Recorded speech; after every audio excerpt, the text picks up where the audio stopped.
Problem Reaction Solution Network. Problem Reaction Solution Network. Yes, I am Nate. And I'm Jim. And we have Jamal here today. He is our second guest of the series. Jamal, how are you doing? I'm doing great. Thanks for having me. Oh, no problem, man. I really appreciate you coming out. Kind of short notice, but it worked out really well. Yeah, it's all good. I'm free to do this stuff anytime. Cool. Very cool. Jamal is in the local band out of Minnesota, Emergent. How long you been in the band? 4 years, I think. Are you a founding member? I am actually not. Well, before we were called Emergent, they had a bass player who left to join a touring band, and then the opportunity happened for me to jump in there. And yeah, they sent me a demo. It sounded awesome. I'm like, okay, this is what I've been waiting for. Because prior to that, I had kind of dropped out of the scene for a while, you know. But yeah, this is the band. Okay, very cool, very cool. I was checking some of your stuff out on YouTube yesterday. You guys got quite a few views, that's for sure. Things are going well. It's impressive. Have you checked them out, Jim? Yes. Yeah? Yeah, I was listening through YouTube here. Yeah, they got some good shit. Yeah, all morning while I was setting everything up. Real quick, where can people find you?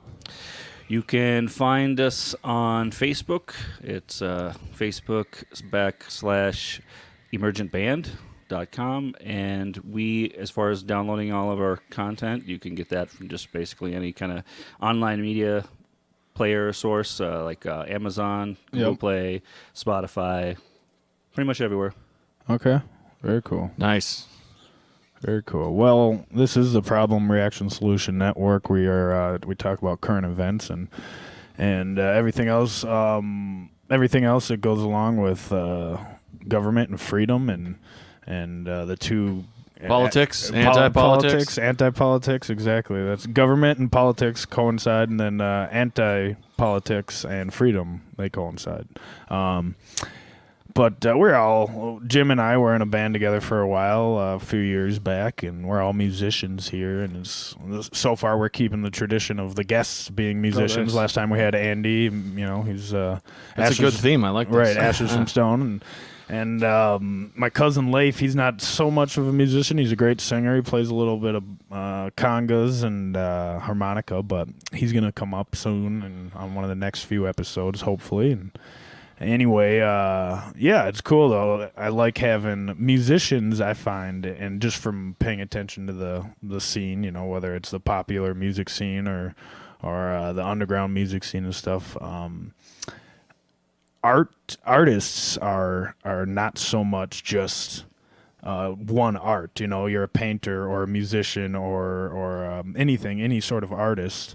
It's not so much just one art. Their artistic ability and creativity comes out in many different ways. Yeah, it definitely carries over to other aspects of life. So many musicians, I find, are into the idea of being involved on up-to-date current events and involved in politics or anti-politics or whatever you want to call it.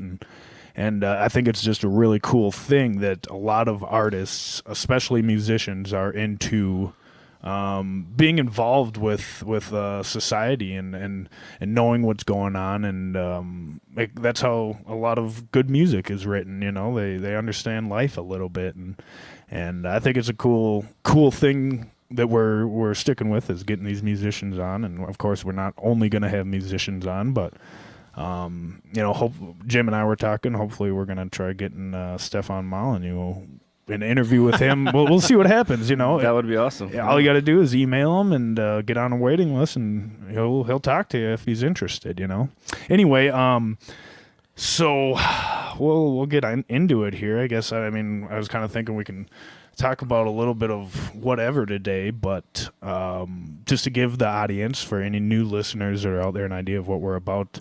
I've done a semi-poor job in the last 2 episodes of trying to get across exactly what we're about, and I've done it in different ways, but I want to simplify it here.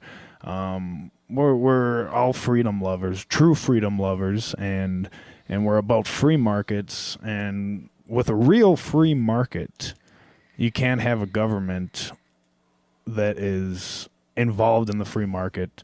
It just doesn't work. It never has. Chances are it never will.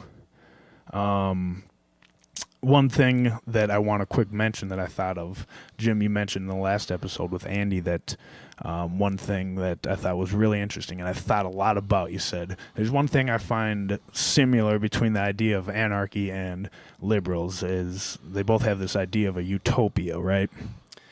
And I agree. I thought about it, and right when you said it, I agreed, like, yes, you're 100% right. That's, it's definitely a utopia. And then I thought about it for the last week or two, and I think it's even more of a high hopes idea.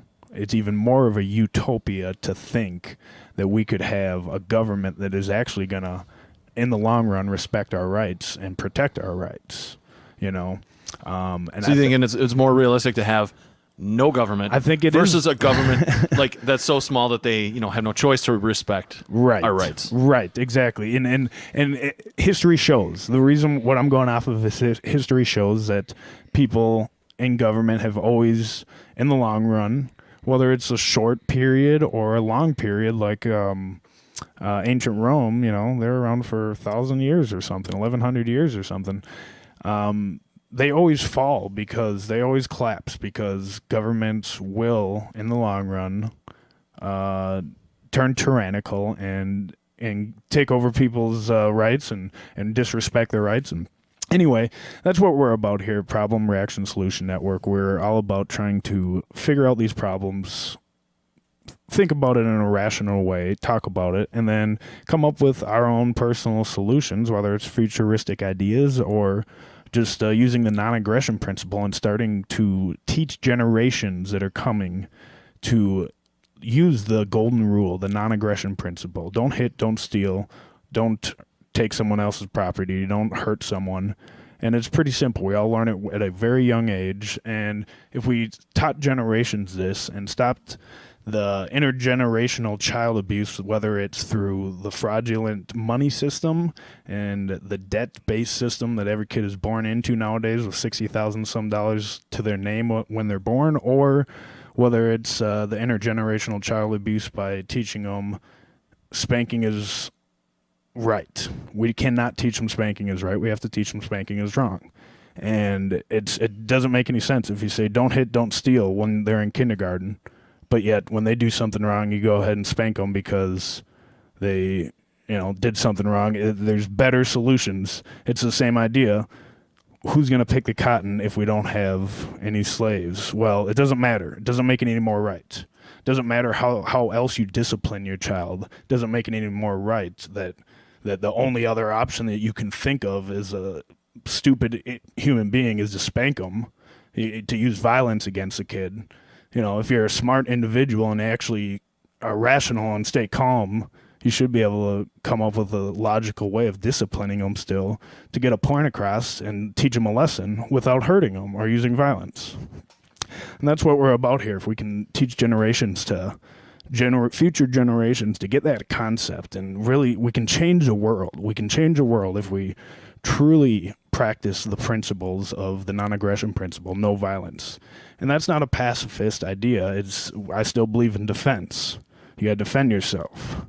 But it doesn't make it any more right to say we need a government to do these things for us. We can, as sane, rational individuals, we should be able to come up with other options for getting roads built and having a strong national defense and all these other things without using a government entity to use force to get that stuff accomplished. Doesn't make it any more right.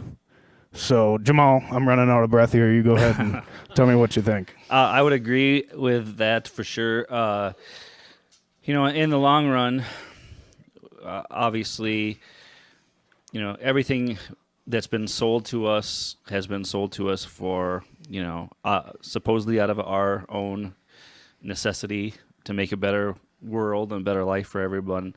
And what I find generally when government gets involved, that we end up getting the exact opposite. And yeah, some people do win, but having government pick the winners and losers, it definitely doesn't lead to a better place. You still are relying on taking from other people, And then if anybody doesn't comply with that, it just comes down to force. You either lose your home, or you get locked up. If you resist, possibly killed. In the long run, that's what's happening. Right. So I would agree with those principles. The non-aggression thing, 100%. I believe the people have the right to defend themselves. I think that's the basic part of it. And I think so many people kind of want to outsource their own protection by relying on a government body or a police force or something to put their lives in danger in order to, make your life better.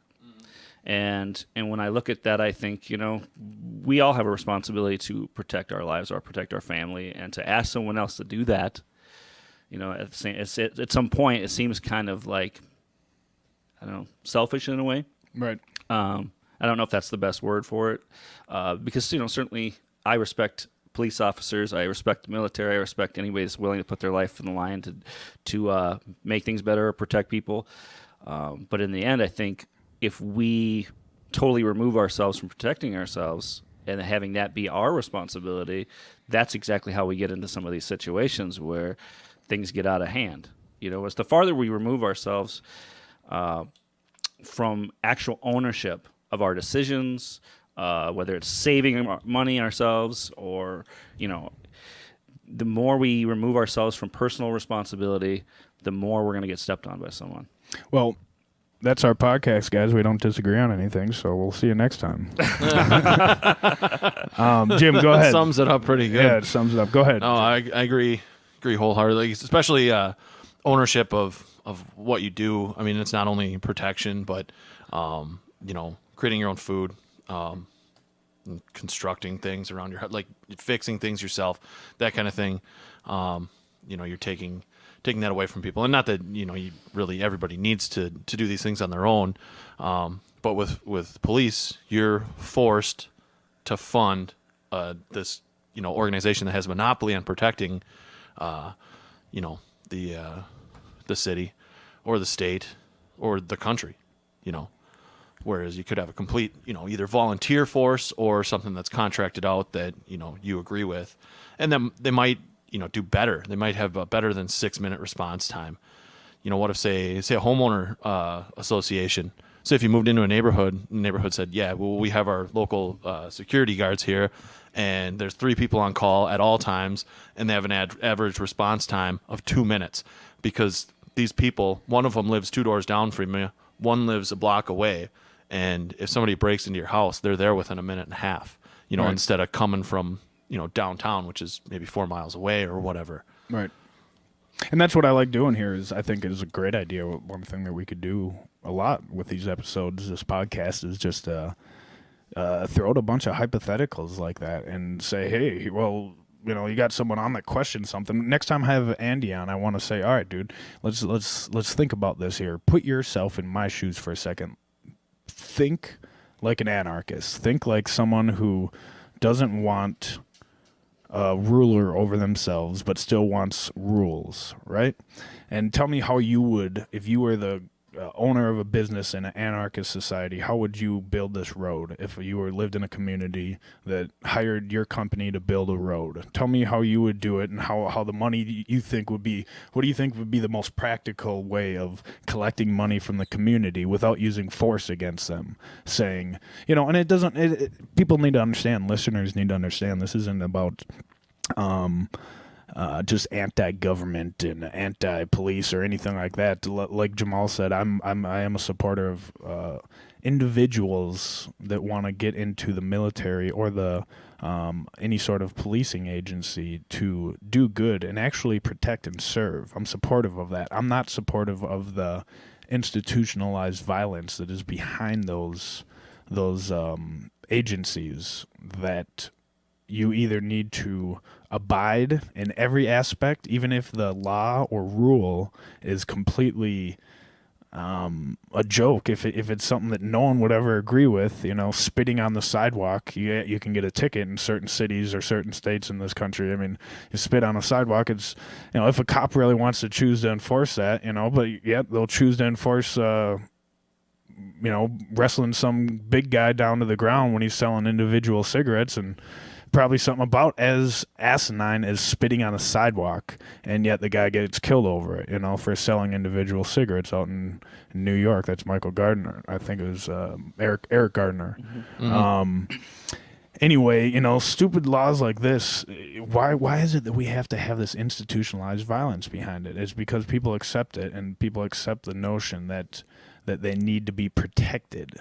They're afraid of others doing these things, and that's something Andy said. And I think if you were to put yourself in these hypotheticals and say, hey, how are we going to have a police force that doesn't actually use violence besides on people that really it's only necessary for people that are actually threatening murder or real harm to someone else. Sure. But yet you get pulled over for speeding, or you're walking down the street and you're selling a loose cigarette, or you're spitting on the sidewalk, whatever it might be. If you don't comply because an officer is having a bad day, or he just wants to enforce that stupid law, he's just doing his job, quote unquote, which is a real thing, you gotta understand it doesn't make it any more right to say, well, if you don't comply, even though it's a really stupid law, if you don't comply because this is the law, that I can use force on you. If you don't comply again, then I can use extra force. And if you don't comply again and you're really not complying, I'll put you in a headlock and I'll kill you, Not that that's the... Well, and any of those things could kill you. Just, the Exactly. non-lethal, whether you're getting tased or Exactly. clubbed or whatever, there's always a chance that... Right. Shit happens. And the point being is I think people need to put themselves in these... They say, well, how are we going to do these things? How are you going to have a police force without a government? How are you going to have anything without a government? That's the real question. The main thing that statists really have the hardest time understanding, and it's you got to put yourself in the hypothetical. Okay, don't ask me. Let me ask you. I'm going to turn it around to you and say, hey, how would you do it? How would you have this if you own this company? This road building company, how would you do it? If you own this, if you were in charge selected by your local town to put in place how the local schools are going to be paid for, and all the infrastructure that goes around with that, instead of having property taxes where government says you have to pay this, I don't care if you have kids in the school system or not, you have to pay this because you live in this area, then and a certain percentage of that goes to schools. Then if you don't do it, we're going to come to your house and serve you papers. If you don't follow those orders, we're going to come and bring you guys in costumes are going to come to your door and arrest you. If you don't follow those guys are going to use force on you to arrest you. And that's what happens for anybody that's misunderstood. If you don't pay taxes, they will use force on you. And I'm not about violence. I am very much anti-violence, and I actually don't even like the word anti. It's you gotta, one thing that Mother Teresa understood very, very much, and something that we need to start teaching younger generations is the idea of non-aggression. And the words people got to think about the words. Mother Teresa was once asked, hey, Mother Teresa, I'd like you to join us next month for an anti-war rally. She said, I'll join you for a peace rally, but I don't want to join you for an anti-war. Just those two words together are both negatives, Yeah. And people need to start. If people really truly got this principle, it's not about just anti-government and anti-this and that. It's about using the principle that we were taught when we were young kids by our parents. Is you don't hit other people. You don't hurt other people. You don't steal. And it is something that is more crucial. And that's something that Stefan Molyneux really gets. I was watching an episode with him and Joe Rogan, and that's what they were talking about and really hammering on was the idea that if we were to teach kids as young individuals that it doesn't make it any more right to use force on someone because you can't come up with any other options of how to figure out find a solution for some sort of dispute or problem, right? We are advanced individual human beings. We're all smart, and we can come up with other ways to do things, and it can change the world if we applied that principle to every aspect. It doesn't make it any more right. It doesn't matter what the subject is, whether it's infrastructure, roads, anything. You guys understand what I'm saying, Right. And that's the real principle. That's what the real principle that Adam Kokas preaches and Stefan Molyneux. We can change the world if people are raised to really understand that principle. And I think that's one thing Andy was having a hard time about. He said when we were out on a break once, he said off air, he's like, yeah, I feel like people need to use force. And I'm not, in any way throwing him under the bus here, we'll talk about next episode when he's on, but he said, I feel like you need to have force at some point for people that are going to do bad. And there's an argument to be made there, but we're supposed to designate it to someone that, you know what I mean? You can't. Yeah, I think, force and conflict will always be there.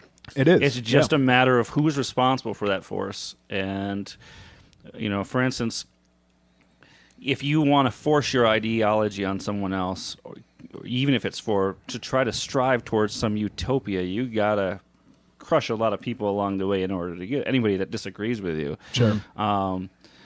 And let's say we did have some kind of a society where we didn't have a ruler and times were getting tough for one specific person, they couldn't figure out a solution, they may do something bad. They may steal from their neighbor. They may do something. And that's where force is going to come into play there, because they're going to be forcing their will on them, or that person that's being victimized is going to have to use force to defend themselves. So force is always something that's going to exist. Yep.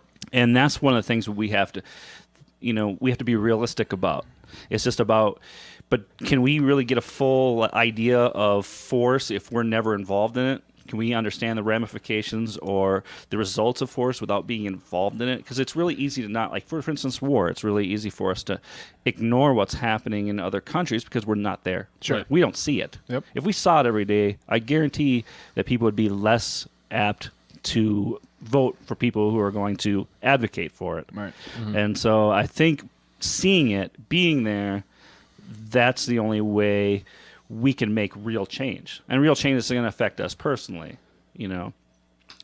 Oh, that's why we got to vote for Bernie Sanders, so we can turn it into the USSA, United Socialist States of America. Sure. I'm joking. FYI, audience, I'm joking. Very much against. Yeah. Who needs 50 different options for deodorant? I do not want to There feel should the be burn. only one deodorant, and that's the deodorant of socialism. Yes, exactly. Exactly. Yeah. And I don't want to feel the burn, and that's I feel like that's his catchphrase right now, or his hashtag going around, right? Feel the burn for Bernie Sanders. Think about that in itself. It's scary. Well, it makes me feel like he's talking about a STD or something. Right. I do not want to feel the burn.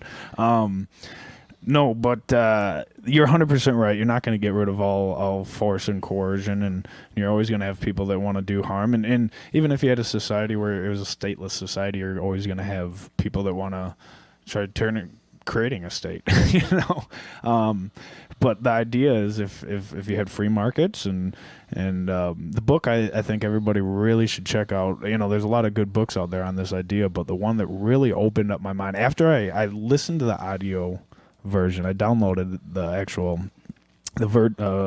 virtual version, the online version, Market for Liberty. I downloaded it on my tablet, read about half of it. I listened to the whole audio version online, and after I listened to this book, I left work that day, and I really felt... Who wrote Market for Liberty? Market for Liberty is it's Tannehill, Morris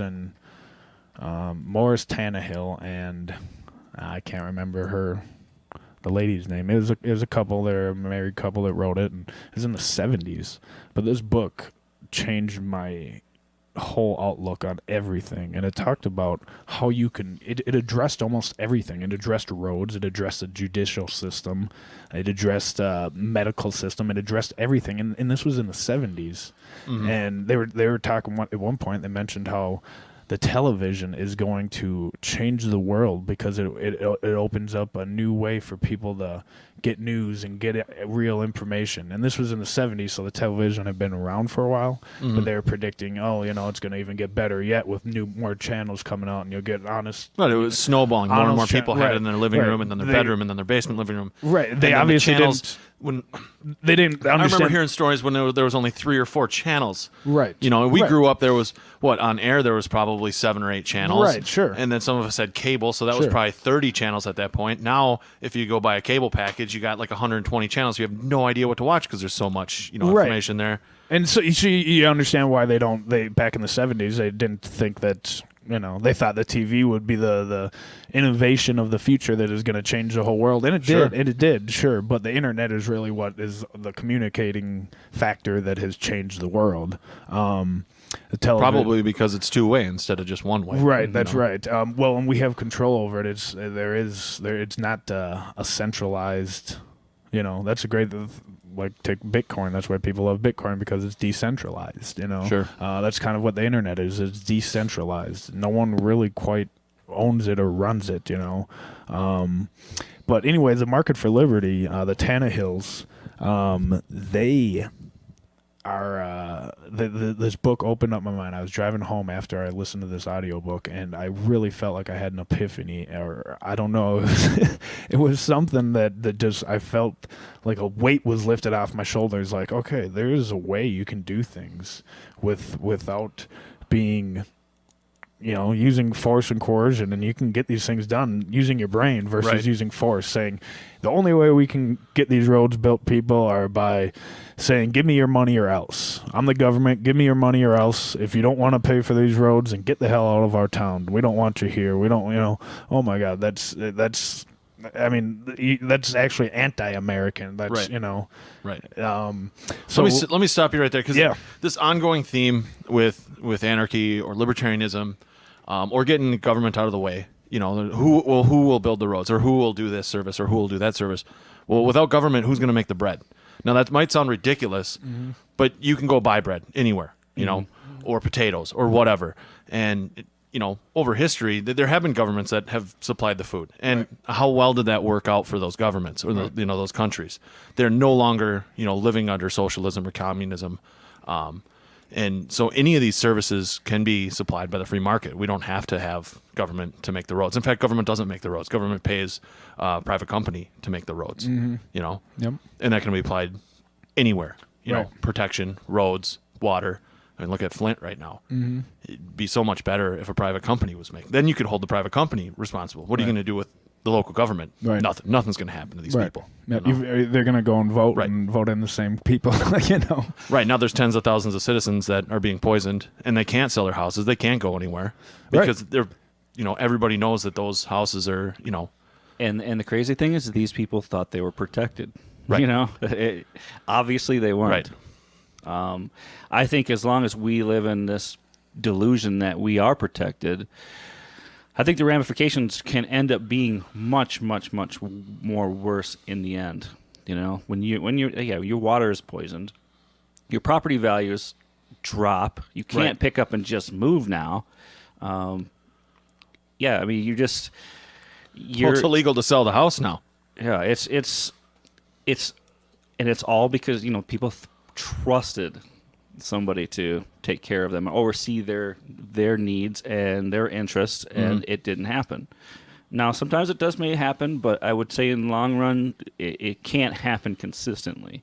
You may get somebody that may have interest in serving the people, but their terms, are limited. And generally, the people that want to be in those type of positions aren't those type of people that are really interested in, anything but self-service or making some money. Sure. Using that position to get to the next level higher position kind of thing. Exactly. And that's the thing. There's a lot of arguments to be made. That's why I like this book, Market for Liberty, and I really, really, really, really, really, really recommend people looking into this. I heard about it from Jeff Berwick, and he's opened up my mind in a lot of different ways too. But it's an easy read. It's very short, just a little over 100 pages. And this book answers a lot of questions that people have and misconceptions that people have. There's a couple things I want to quick look this up here on my phone, and I just want to ask a couple questions here that what I googled was, why do we need government? Okay, and again, this book Market for Liberty really talks about how you can solve these things without government. And I know people think I'm crazy because I don't agree with government and think that it's necessary, especially in our modern age of information. But anyway, I'm going to go on to this here real quick. Now, think about these. This will put it in perspective for you guys. Maybe bring you back to the status mentality. Maybe you won't think that. Maybe you'll think that we need anarchy, or that we need government. I'm sorry. All right. Did you eat cereal for breakfast today? Did you worry about the milk you poured on? It might be contaminated. No, because the Food and Drug Administration monitors dairies to ensure that the milk they produce is safe. Did you happen to read the label on the cereal box to determine the nutritional content of your breakfast? If you did, you saw federally mandated information about the cereal you were eating. Did you drive to school or the store today? Were there huge holes in the roads? No, because national, state, and local governments work together to keep the roads in generally good repair. Were cars careening through intersections at high speeds without even slowing down? Was there chaos on the streets? No, because there are laws and police officers to keep order on the streets. Is the air you breathe and the water you drink free from hazardous chemicals? Yes, because let's stop right there. This is funny. This is some good stuff. So, okay, first of all, you guys drove here. You saw the state of the roads in my neighborhood. Okay, right? That's one. All right. Keep going. And then the whole breakfast thing. I had milk, eggs, and bacon for breakfast, which all could have been acquired from some local farmer, Right. or anybody, without having to worry about government getting their hands in there and judging whether the milk is safe for me and my family to drink, or Right. the eggs are safe. Or hell, if we got government out of the way, I could have chickens in my backyard. But Right. in Instead this city, you I don't can't. think you can. Yeah. Right. Okay, keep going. They talked about the milk. Give me some. Let's see. so- People careening through the roads and there being chaos Chaos. on the streets.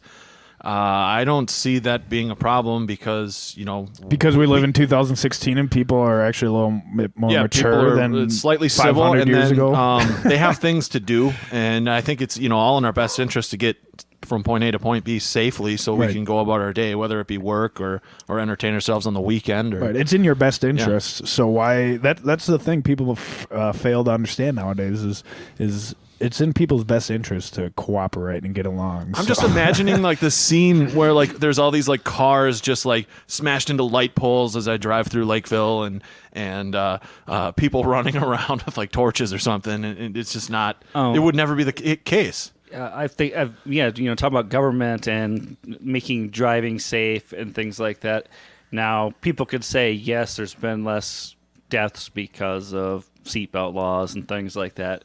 But I just, I saw this interesting. I think it was this article was from Wired, and they talked about how now that people feel more safe in vehicles, they take more chances. Okay. And there are still deaths that result from that. Right? So you're more likely to take chance, you're more likely to get into an accident, and obviously safety things will help you survive, but there are still people who died that wouldn't have died because they thought they were safer than they really were. Sure. And a lot of times people like or a statist or somebody that believes the government should do this because it's for the greater good. In the overall, you're reducing the amount of deaths. But which is maybe true, but I don't see that as being necessarily the way to accomplish what we want to accomplish, because all we are doing then is picking a different subset of people that will die given the circumstances. And I don't know if I might explain this right, but those people that maybe thought they were too safe wouldn't have died in that situation. Mm-hmm. But when we're looking at every one of our choices will impact somebody in a way, whether it's good or bad. It's going to impact somebody, and all our best intentions will still lead to people's deaths, Sure. no matter how. And that's another thing that we accept. But why can't we accept that when it comes to personal responsibility. Right. That's no. You're keep going. You're explaining it right. And so, I have friends who are Bernie Sanders supporters, and we're friends because we have, the same heart. We still want to see people, do well and taken care of. We don't want to see violence. We don't want to see this stuff, but we have different ideas on how that's achieved. But for instance, with I was having a conversation with one of my friends about the whole complacent driving thing, and he's an advocate for state regulations and the government regulating everything and for the greater good. And yes, some people are going to die. I said, well, what about the fact that these other people wouldn't have died if they wouldn't have felt they were so safe? And he goes, well, that comes down to your personal responsibility. And I said, well, why is that convenient for your argument now, but it's not convenient for the argument to have more liberty or more freedom? I think it comes down to personal responsibility all the time. Don't people want to get home to their kids safely? Right. And if people knew there was I saw some argument that said, if you had tape or bolt on some kind of a spike on your steering wheel, I guarantee you'd be driving pretty safe, wouldn't you? Just in case you hit something, you'd impale yourself. Right. So just because something is safer doesn't mean you can't die. And if something's dangerous, you will if you know something's dangerous, you're going to take more caution to deal with it. So it comes down to personal responsibility.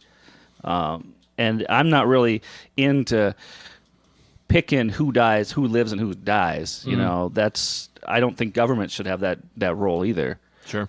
Or anyone else, even if it's for the greater good. Right. I'm going to Alex Jones it for a second. Do bumblebees have stingers on their butts? Yes. He always just throws out those randoms, Does a bear poop in the woods? Yeah, of course the New World Order's taking over.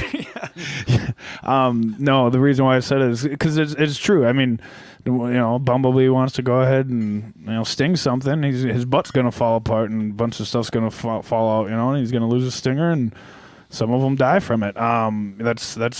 That's nature. That's natural law. You got to accept the responsibility. And one thing we touched on in the last episode, that really is something that is really eye-opening, and it's something people need to think about, is it's not so much about worrying about the government protecting me and my rights, but most people are worried. People say, yes, I want the government. The only reason, conservatives will say, the only reason why I really think we need the government is to protect our rights. That's what our government, the U.S. Constitution, was put in place for. When our founders, that's the idea they had in place.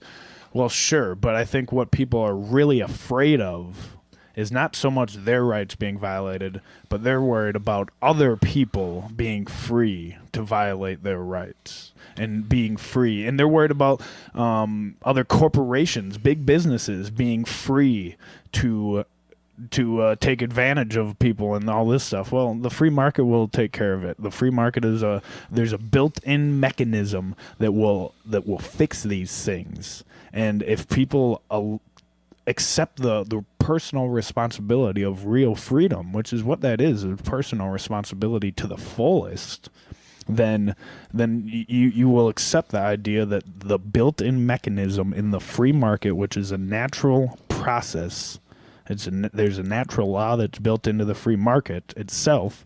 You allow that to work, to take place. And the thing is, anybody that's listening that might have a heart that's not understanding what we're talking about, forget about everything what we're talking about. We already have roads. We have so much infrastructure. We have all these other things. We're living in 2016. We have so many things. All we need to do is just stop allowing an entity like the government to use force. And if we do that, if we stop allowing them to use force to get all these things accomplished, we can get everything accomplished cheaper. We can get it accomplished much more efficiently and better in different ways, many different ways. And we can have a society that can focus on other things besides stupid class divisions and race and sex and all these class divisions that are tearing us apart as a society, whether it's the U.S. or the whole world. We need to focus on it. Doesn't matter, if it means to be a conservative, that you're gonna say we need to have an entity like the government in place to tell us that it's not right for gay people to get married, or it is all right for gay people to get married. That's just wrong in general on both sides. You shouldn't have entity telling you whether you can or cannot get married. I don't care who you are, you know. If you want to marry if you're gay and you want to marry the same person, or if you want to marry the opposite sex, it doesn't matter. What matters is up to the church. And if you're not religious, then have someone that's ordained that will marry you. And if you don't want to do that, just do your own ceremony. It doesn't matter, as long as you shouldn't force anybody. But on the same spectrum, it's the same thing. You shouldn't force a church, a Catholic church, or anybody for that matter, to marry you because a government says that that's the law of the land.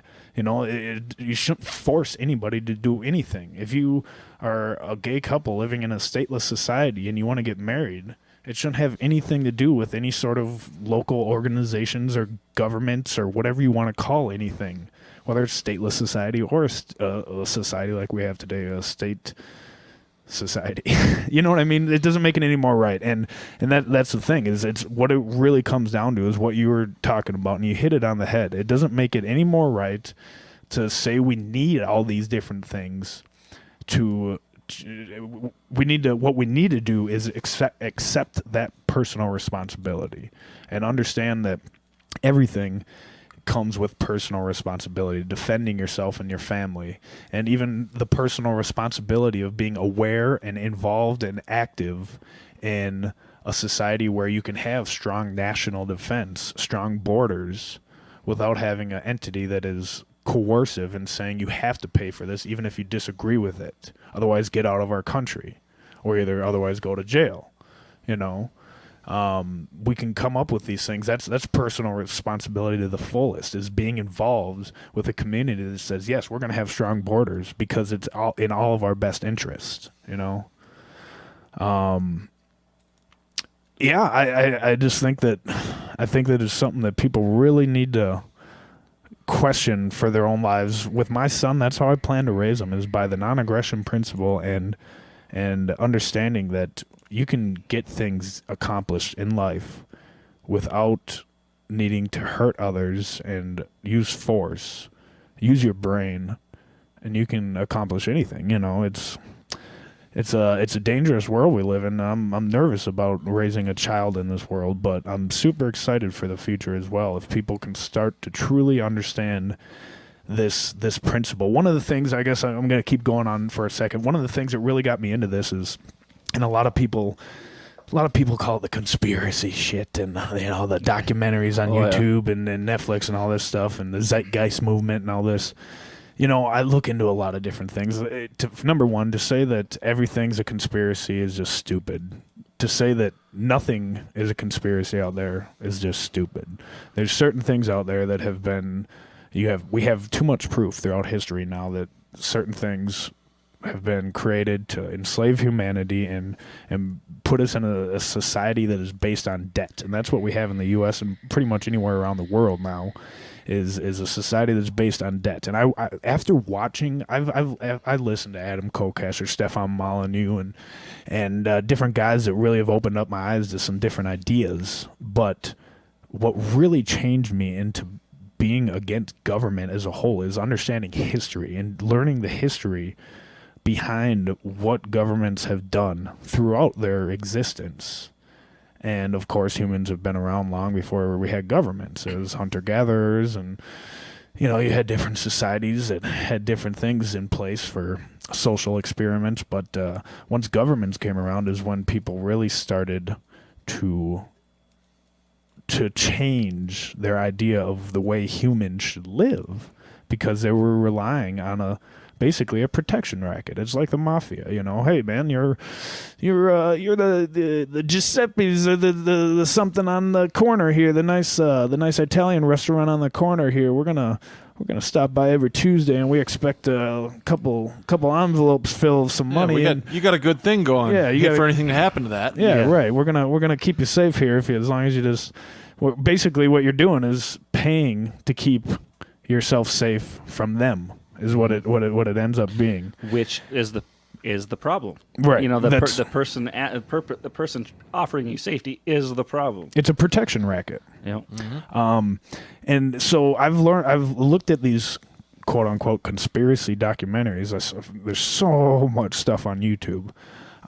There's a lot of stuff that is kind of really out there, but there's some stuff that the thing that really has woken me up that has made me realize and say, our societies can do better. Where the idea of governments is like a 500, maybe longer than 500 years, but it's like a 17th century idea. We're living way, it's a 1500th century idea, a 15th century idea. Sorry. Anyway, I've looked at all this stuff, and really learning history has made me realize that we can do better. We can do better as people and as free, beautiful individuals to say we can come up with solutions to advancing society and the human race without using an entity that is a protection racket and takes our money. And I want to stress this, and I'm gonna let one of these guys go on here. I just want to stress this again. I said it last video, and I think it's very important. The government has. There's 3 different models to really earn money in life. And the first model is the inheritance model. God bless you. You have someone that had enough money, they passed away, or they just want to give you money when you're old enough or whatever, and you get a bunch, good for you. You get a bunch of money handed down to you, good for you. The second model is the economic model, and that is by the sweat of your brow, going out every day and working and making a living for yourself. And the third model is the mafia model. Give me your money or else. There's only one model that the government uses. Whether you agree with what they're using the money for or not, it doesn't matter. There's only one model they use. And that's not just the U.S. government. That's every government. So I want people to keep that in perspective for all the listeners out there. Jamal, tell me what you think about you're in the what exactly do you do again for a job, and tell me how you look at it as your job, how you look at it could be better or more efficiently ran without government intervention in any way. Well, I think I work in the healthcare industry, but on the business side of it. But we see, even in the business side of it, you see inefficiencies or parts where the government has stepped in and made things more difficult. Whether you're talking about government welfare programs for people and what their reimbursement rates are, it's a lot less than what Blue Cross or Health Partners Insurance is paying. And even then, when you look at let's say you get a bill from the hospital for $1,000. If you didn't have insurance, you're paying $1,000, and then you have this insurance, and they negotiate a rate where they're only paying $3 out of that $1,000, and the rest is a discount. In exchange, that you bring, more your customers to that hospital, like you have that as part of their in-network options. Sure. So there's some negotiations that go on, and I get that, and I think that's part of the market itself. Now I have my own beefs with the whole insurance, companies themselves, because they do have corporations and they do write some of these very laws that they pass. I mean, Obamacare was definitely the insurance companies definitely had their hands in that writing of that bill. Yeah, I've talked to a lot of people that think I'm a conspiracy theorist for saying that insurance companies helped write the law. Well, why would they even agree to this? Why would they sign on to that without being a part of this and saying, well, this is what will actually work for us? And don't you think they have enough money to fight it if they didn't? Right. We can all agree that politicians are full of shit and they shouldn't be trusted. But for some reason, we always pick our guy and go, but this person's the exception. Right. This guy's on my side here. Or, well, everybody else is doing it. This person's just the lesser of two evils or whatever. Mm-hmm. But but you're right. You get called conspiracy theorists for questioning anything these days. It's not like I'm not talking about reptilians or anything like that, but right. People think that when they elect a person into the Senate or Congress and they just sit down and start writing bills. No, some of these bills are just handed to them from corporate, corporate entities that have their own lawyers scheming and figuring out a way how to, destroy their competition. Right. And some of these regulations, they will sell it to us like this is going to keep or make your life better if we do this, but really it's about stomping their competition. And that's how people are so afraid of monopolies, but we may not have a monopoly, but they kind of work together, Sure. And to me, that is a monopoly. You see it with the LIBOR scandal. These, the banks getting together and together to rip off everybody. Sure. How is that any different than a monopoly in some senses? Mm-hmm. Right. What happened? Do we hear anybody really getting in trouble? Right. When the government says, well, we were going after them and we made them pay $1 billion fine. Well, if you really look at what that really means, you can call it a fine, just like you can call, anti-war and anti-peace. You can call it whatever you want, but you call it a fine. Well, what if it's just a fee? Or Sure. what if it's a bribe? Sure. It's still a monetary exchange to be able to get away with doing something. So what if the government said, well, I will let you rip off the world, but you got to pay me $1 billion, right? Or what if you rip off the world first and then got in trouble and then had to pay $1 billion? What is the difference? Right. In the end, $1 billion was exchanged. Right. A crime has been committed against people, so it's how do you word, whether it's a fine or it's a fee or it's a tax or whatever this stuff, it's all the same stuff. Well, what you do is you just put a label on it and call them government. Yeah, exactly. That's what you do. Is take those individuals that just ripped off the world and gave them that $1 billion. Right. doesn't people who are they might be on the left concerned about the environment, right? Well, what if the government wasn't here to protect, the land and the water and this and that? Well, don't we have companies say mining companies or whatever that say out in Kentucky where they blow the top off of a mountain to get to the coal or whatever, and the government's like, well, okay, you have a right to do that as long as you pay us this amount of money, and then if any accidents happen, that's okay because you paid us this amount of money, and people don't realize that. Basically, what the government's there to do is say, okay, you can destroy this area of land as long as you pay us some money. Right. Where somebody's thinking, oh, the government's saving these people or helping, these people in the mountains or whatever it might be, and they're giving all these jobs. No, there's actually no real oversight. They're just saying, okay, give us the money, and you can blow the top off the mountain and destroy the wildlife and pollute the rivers and streams in this area. Mm-hmm. That's cool. Right.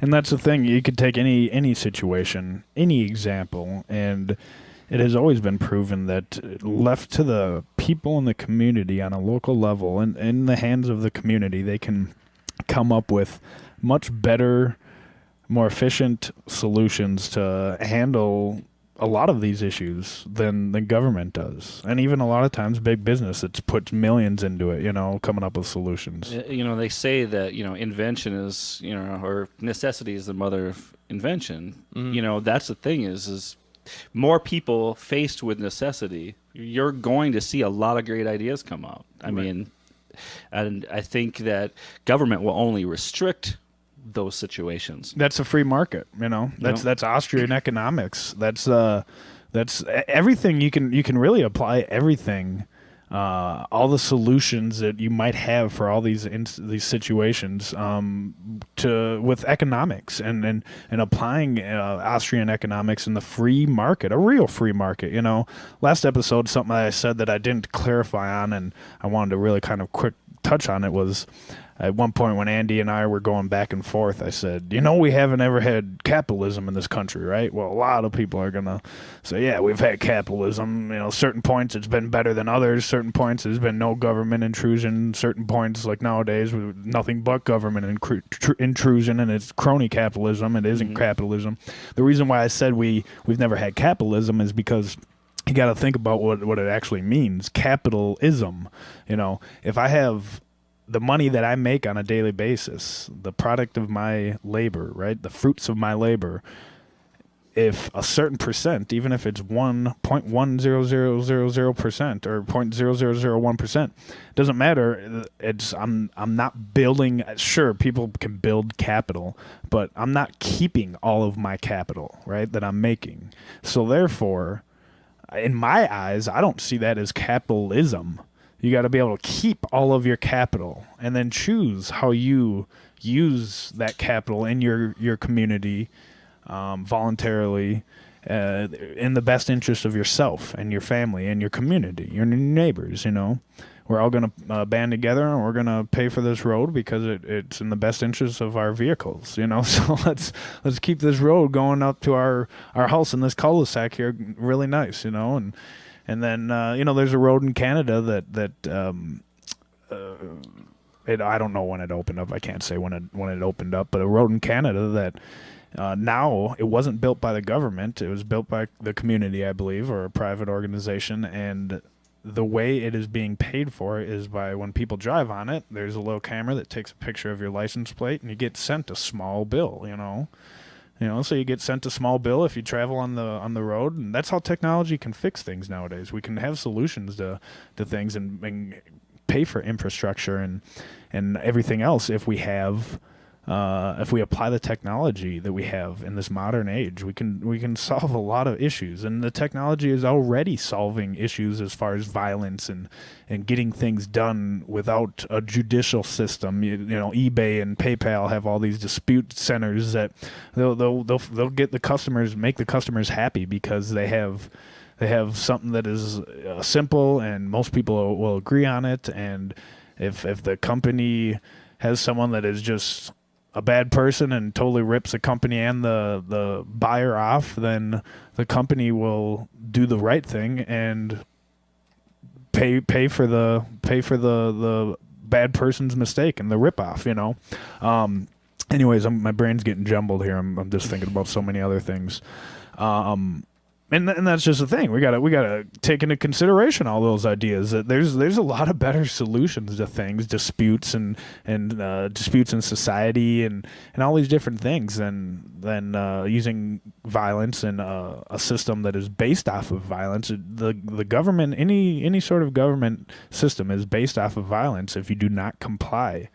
And I'm not someone, when I say anarchy, I want people to remember, the listeners to remember, anarchy means no rulers.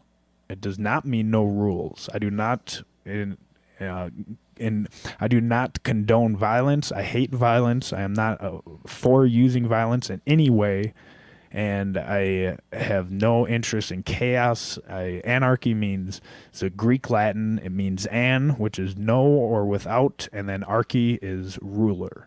I want people to understand that. Anarchy has been a word, like so many other words in our modern day, that has been miscued and made people uncomfortable because they think it means something when it means something different. I do not endorse any sort of violence on others. I'm completely against it, and I want that to be clear for any federal agents that are listening or anybody that is a family member that is thinking that I'm going crazy, because that's not the case. I am actually more sane and more stable than I've ever been in my life. I see things more clearly, and that is the non-aggression principle, and you can achieve great things in life by sticking to that principle. So, again, here we go on a ramble. It's ridiculous. I ramble on. And Jim, what'd you pull up here? Let's check it out. Let's go somewhere else. Oh, he mentioned the LIBOR scandal, so I just pulled something up here. All right. LIBOR scandal was a series of fraudulent actions connected to the LIBOR London interbank offered rate, the London interbank offered rate, and also the resulting investigation and reaction. The LIBOR is an average interest rate calculated through submissions of interest rates by major banks in London. Yeah, central banks and the whole monetary system. We don't have much longer before it's gone. I listen to a lot of financial guys online, yeah. and the guys that are not allowed on Fox and CNN and MSNBC because they are telling the truth. They're telling what's actually happening. Yeah, I don't see how in any way it's sustainable. I mean, you have to have it backed by something. We have so much debt. A lot of people, again, that is also being because you're removed from the situation. You don't see it. Right. Yeah, we get told we're 19 trillion in debt, but we have no idea what it is. We have no idea how much $1 trillion does, or how much it impacts the world or us individually, because we're not paying it, or we don't see it out of our checks. We think about if actually people had to sit down. Because I know a lot of people support taxes, and they feel like, well, if we didn't have taxes, everything would crumble, and who would get this done and who would get that done. But think about how somebody's mind would change on taxes if they actually had to see the surrendering of income. We might get our paycheck. Our employer has already taken that money out. Sure. So it's really easy for us to just focus on that, the last dollar, the last sum of what we're bringing home, and forget about everything else. Mm-hmm. But if you actually had to sit down every payday or once a month, like you do with all your other bills, and write out bills, I think a lot of people would change their mind on doing it. Like until you actually have to do it, you can't really have a real perception of what's going on. Right. It looks it's neat and pretty. Yeah. Okay, this goes to the federal government. This Yep. goes to the state. This goes to Medicare. This goes to Social Security. Yep, Right. but- Instead of having an itemized like military, defense, food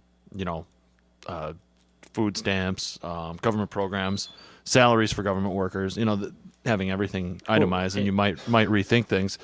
And for those who are listening who think, oh well, welfare is the biggest problem we have here. That's a drop in the bucket compared to some of the other things agree, that you're yep. paying for. Excuse me. One of the things obviously corporate welfare is far more of a problem than welfare for people who may need it. But if you think about what when I see a lot of social justice warriors and a lot of people online that want to do something about global warming or the overpopulation or doing all this stuff, and it seems like almost all their solutions in their politics conflict with solving the problem that they want to fix. So, for instance, overpopulation. We all, like both sides will talk about there's too many people. But you look at, you got people who are pro-life, but then they will go bomb people they don't know. Right. Or you have people who are completely okay for abortion, but then think that if you're born, then everybody needs to pay for you. Right. So it's like, so what, where's the continuity and idea there when we're being told that there's so many people, it's ruining the earth, blah, blah, blah, but we need to take care of all these people so these people can live longer and produce more people. Mm-hmm. You know what I mean?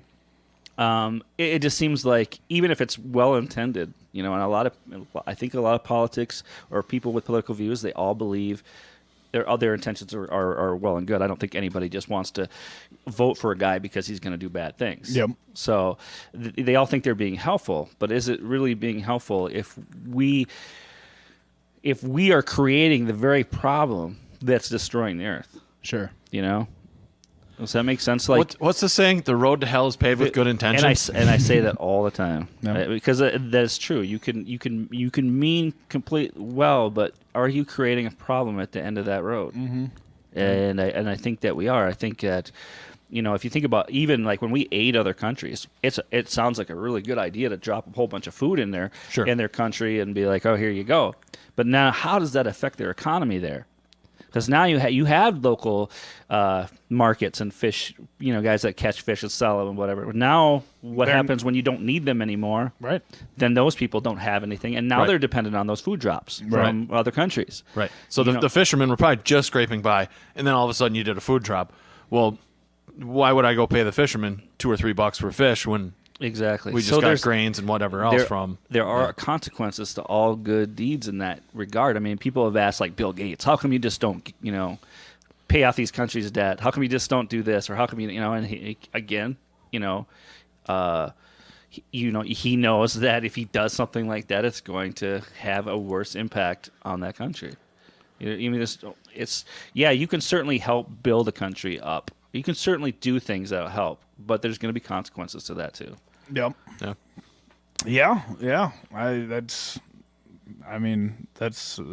why I love doing this podcast, because we're, these ideas I think are very, very important, and I love, brainstorming and throwing these ideas around and getting people to understand these things. And that's why we're trying to get this podcast out on all different formats and get as many people as we can to hear it, and anybody that can hear it. There's a lot of better people out there that are much more verbally agile than myself, and a lot smarter than myself, and they got much more facts and insight on things that are already doing the alternative media. They're out doing these things, but I just felt like, with what's going on in our society today, I had to do something to try getting the idea out as well, doing my part to get this idea to across to as many people as possible. And I think you're right on, Jamal. I mean, you're right on with what you say. I'm glad you came on, because this is this one will probably be our best podcast of the three. Not obviously nothing against Andy by any means, but I just think that we're really getting into the core situations of a lot of issues we have, the core problems we have, and we're reacting to them accordingly, but we got to come up with solutions. One thing I want to kind of go on, since that's one thing I've spouted this program being, this podcast being, is talking about solutions and stuff. Jamal, what do you think? Let's just throw something random out there. What hypothetically speaking, we'll do the hypothetical, and let's go with roads. Let's go with roads for anybody we'll kind of start at the core, the basics here. Let's go with roads. We're kind of getting off topic from what we were just talking about, but tell me how you would build a road without using a government. And let's say that it's a road. Let's get a little detailed. Let's get a little complex, and let's say it's a road that's in a big city like Minneapolis, or a big city. Any city, I guess. Minneapolis is one of the big ones. So any city, in a big city in the U.S., where you got over 100,000 people that live there, and how are you going to get everybody to cooperate to build that road? How are you going to get over 100,000 or over 300,000, depending upon the city you're in, to say, hey, yeah, we're all going to invest in this, versus just saying, 100 people out of 100,000 that say, yeah, we're interested in this, and you got you got a lot of people that aren't interested. Give me your solution. I'm certainly not an expert on construction, right? Especially road construction. Sure, but as an entrepreneur, as an amateur entrepreneur, or whatever, I definitely believe that there are ways to still do it, and do it, I think, better. If you look at, we all have this stereotype about what a construction worker does. Yep. Some of them, I mean, they work very hard. Without them, I mean, what could we do? I mean, those people are doing, they actually work and work and work. But then we also have the stereotype that we need three of them to stand around while one of them doing something because of regulations or whatever. Sure. Safety regulations and all this stuff like that. And I'm not saying that those necessarily aren't important, but everything that we do is driving up the cost of this thing. So I'm not saying that, again, it's not worth it. Again, I'm not an expert on construction or anything like that. But let's say somebody comes up with a better idea for a road that's going to last longer. We have entities now that get paid to come back every year and fix roads. What interest is it in their mind that to actually fix it right the first time, or to create something new that they never have to come back and fix again? Right. You know what I mean? Mm-hmm. Now, if the people were paying for it as directly as possible, the people who use those roads, those people are more likely to demand something. You know? We get so used to seeing road construction every year that it's just it's a given. It's a one of the seasons. We got 5 seasons in Minnesota. You got the 5th one is road construction. Yeah, I don't know how. The thing is, it's I'll never pretend to know what the real solution is or how to necessarily go about getting there. But there are definitely ways that things can be done more efficiently. I think just invention and technology. Yep. And a lot of our, and granted the government does invest in that, but, a lot of what that money is going into is like, R&D for war stuff purposes, and by the time it gets to us, that technology has already been around 5 years or more or whatever. Sure. Before it actually gets to the private sector. Right.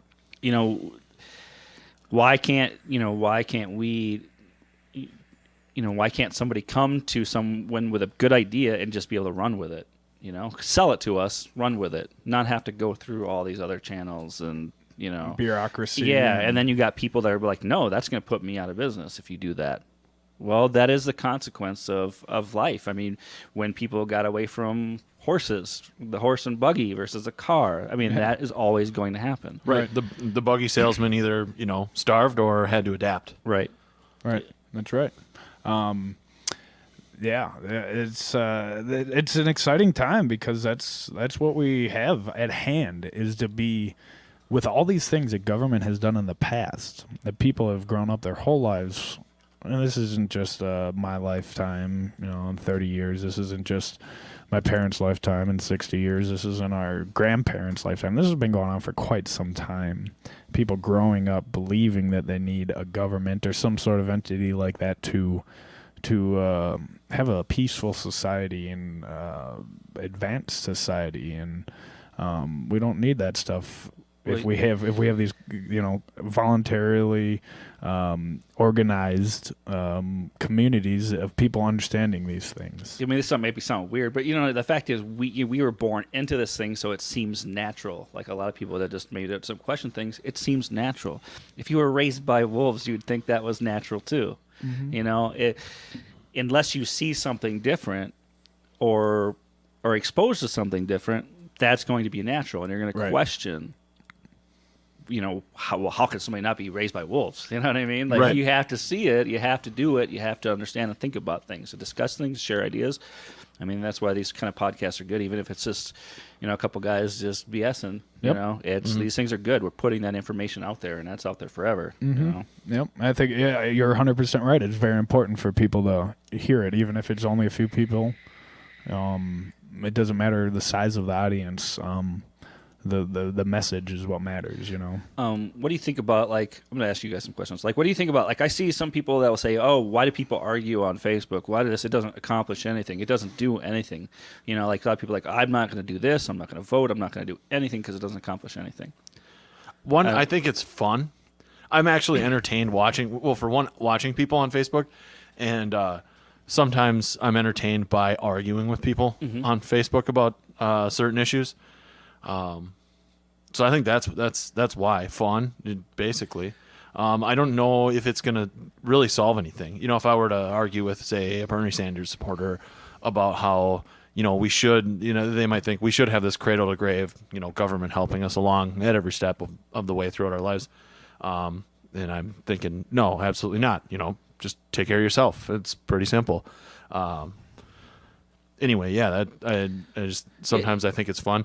Sometimes those people aren't so fun to deal with because you can get, say, if you were on like a dank memes for Bernie Sanders page, right, and arguing with one of those people. Well, you're 1 out of 100, and those 99 people are just going to dogpile on you with, oh, well, socialism and communism is the best thing ever, and they're going to have all these, and then you have to go about your day. You have to go to work when some of these people are, living on the dole. Yeah, they got all the time in the world. I don't think, I don't think it's as futile as some people say it is. I think that, I didn't always think this way. Earlier I thought, when I was young, I thought the Democrats were the good guys. You know what same I mean? here. Yep. And as I paid attention and learned more, and even jumping in some conspiracies when I was young, the JFK thing is always intriguing, and you start kind of realizing, well, throughout history, why is this so crazy to think that these like conspiracies are possible? I mean, there's been assassinations throughout history. A lot of times they've all been political in nature. I mean, that's in theory that's what it is, you know. And just those kind of like learning to question things made me start to question everything I thought I knew. Yep. And I think that's important because I'm like, am I being brainwashed by these ideas? You have to stop and always have that objectiveness to your opinion or to your thoughts, because if you never question yourself, then you're just like everybody else. So, like you're just like, this is what I'm running with. I'm never going to question it. And the ideas evolve, I think, And so I think it's one of the biggest complaints that I have about some people is that, they pick a team, they stick with the team, they will overlook the team's faults and only worry about being on the attack or the defense from the other team. Sure. So I think, like when it comes to Republicans and Democrats, they need to keep their own yards clean before they start yelling at other people about theirs, and and so like when I've had people send me messages on Facebook, I love reading your stuff, I love doing this, I just don't think it does any good or whatever, and I have personally seen people change their ideas based on something. They might not at the moment because of ego say, oh yeah, you're right, but when they've had more time to think about it, then they're like, okay. I think people need their values challenged. I think people need their ideas challenged. I think that's healthy. Mm-hmm. And yeah, if you're wrong about something, it's a good thing. It means you learned something. Yeah, I mean, well, admitting that you're, or at least admitting to yourself. Right. You don't have to admit to Facebook that you were wrong. In fact, I don't ever recommend admitting to Facebook that you were wrong. But admit to think about something. Admit you might be wrong. You might be half wrong. You might be wholly wrong about everything. Especially if you're thinking Bernie Sanders is going to fix everything, which he's not. He might fix a few things. Right. He might. Right. He might fix a few things. But fixing everything, nah. I don't think so. I have zero faith, and that's something I haven't really asked you yet. I didn't ask you in the beginning of our show here. What exactly is your position as far as, and I hate using labels and titles. Are you going to ask him, what are you? Are you going to ask him what he is? What political party? Where is your stance? Obviously, you're a free market guy that is libertarian is basically what it sounds like. Yeah, I mean, it really bugs me to even be able to say, I'm a libertarian Me too. party guy, because I think that's what I mostly agree with, for sure. But that you doesn't hate using mean labels and but I just don't want to. Part of it is like I don't want the libertarians to become like the Democrats or the Republicans, and just I think that, and I hope that I'm not being blinded by my views, but I see when libertarians, they call themselves out all the time against each other if they say something, and that's what you kind of need. You need a group of people that are going to be like, well, that's not very libertarian of you to say that. You know what I mean? Like you actually need to question these things. You need to question each other because. Right. Yeah, and with this election, like I don't want to just make fun of Bernie Sanders, but like in a way, it's almost a good thing that he is there challenging your standard corporate banking representative, like. I think it's a good thing in the aspect that we have. It's not just like Canada. They have open socialists and open communists running for office. It's not just a two-party system. Right. It's a good thing as far as getting away from the two-party system. Having a guy like Sanders or even Trump that you can call independents. Can you imagine how mad establishment Democrats are that this guy's actually got enough momentum to run? Well, that's just the thing. That's what I was going to say. I think it's good for our system as far as that goes, and getting away from the establishment right or left paradigm, but and kind of an independent more label. But I don't think it matters. The person, I truly believe, and call this a conspiracy part coming out, but I truly believe that I don't think it does matter. I think that our system, our country, has been so bought off that the person that gets elected, Democrat or Republican, the person that gets elected is a puppet. And whether you want to call them, say that they're in on it, or they're just a puppet and they're ignorant and they don't know, or whatever, I would say that they're not ignorant. It's intentional. in on this situation. But again, people have a hard time understanding that, and they call it conspiracy, and it's like taking a ping pong ball of information and throwing it against someone's head, and it just bounces right off. They're not gonna accept that theory, that notion. It's just too much of a conspiracy theory that just bounces right off, and they won't even allow it. It's a cognitive dissonance. I think a lot of people do understand that it's kind of more chosen and not elected. Whether they think it's like on one hand like this kind of conspiracy of like the world bankers like choosing it, or the Rothschilds, or the powers of the shadow government kind of thing choosing who's our leader, or if it's just like kind of the way the electoral system is kind of rigged. Right. They might think, oh, it's just because the electoral system's a little bit rigged, and that's why it's chosen that way or whatever. I think and this is just my opinion, and you're 100% right, Jim. What I think is something that is really important is we got to understand that. In my opinion, I believe that it is the interest of the bankers and the people with the big money. And I'm not against businesses that make a lot of money.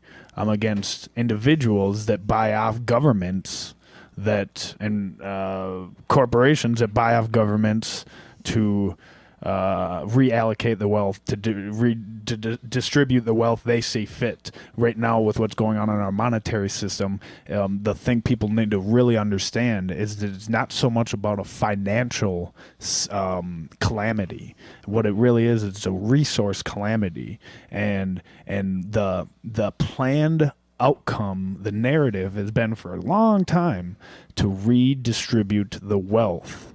It's going to be a wealth transfer like we've never seen in history, and that's what all other collapses. That's what the Great Depression was about. That was what happened in 1987, 2001, 2008.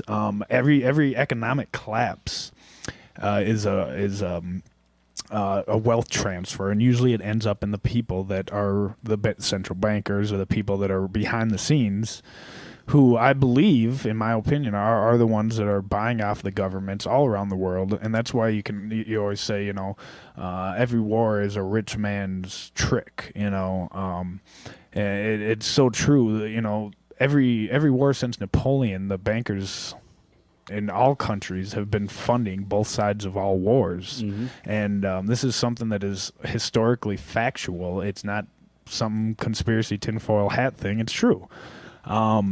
And it's people need to understand this stuff and really start to care about the idea that we have a system that is based off of not only violence. Forget about the violence and coercion; that's bad enough as it is. But people that purposefully install these plans and this agenda to transfer wealth, and it puts us in debt because we're using their currency. And it's I don't know. This is comedy. You type in funding both sides of war, and almost every entry says Rothschild. Right.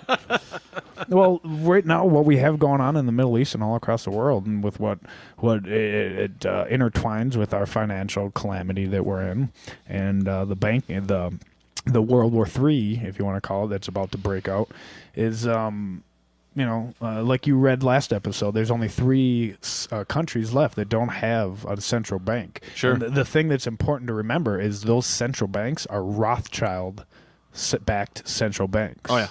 They have been for over 100 years.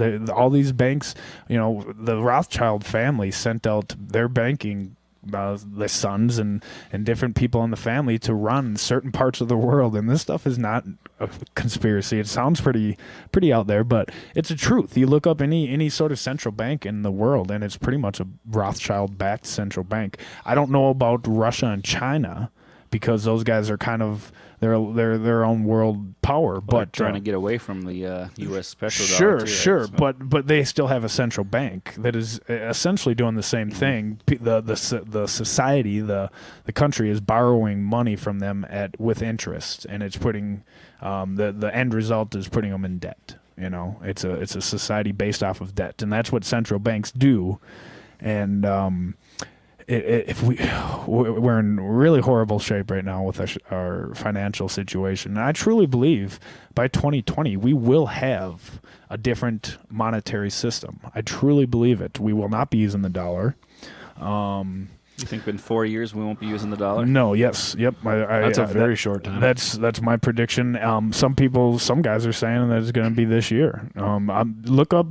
There's a few different guys that you got to really pay attention to that have some of the smartest people around right now. Greg Hunter. He has, that's what his USA Watchdog on YouTube. His main topics are usually about the financial system and the monetary system. Yep, USA Watchdog, AMTV with Christopher Green. You gotta check these guys out. And I'm plugging them. I'm giving them plugs because I think it's very important for people to understand what's going on, and these guys explain it a whole lot better than me. X22 report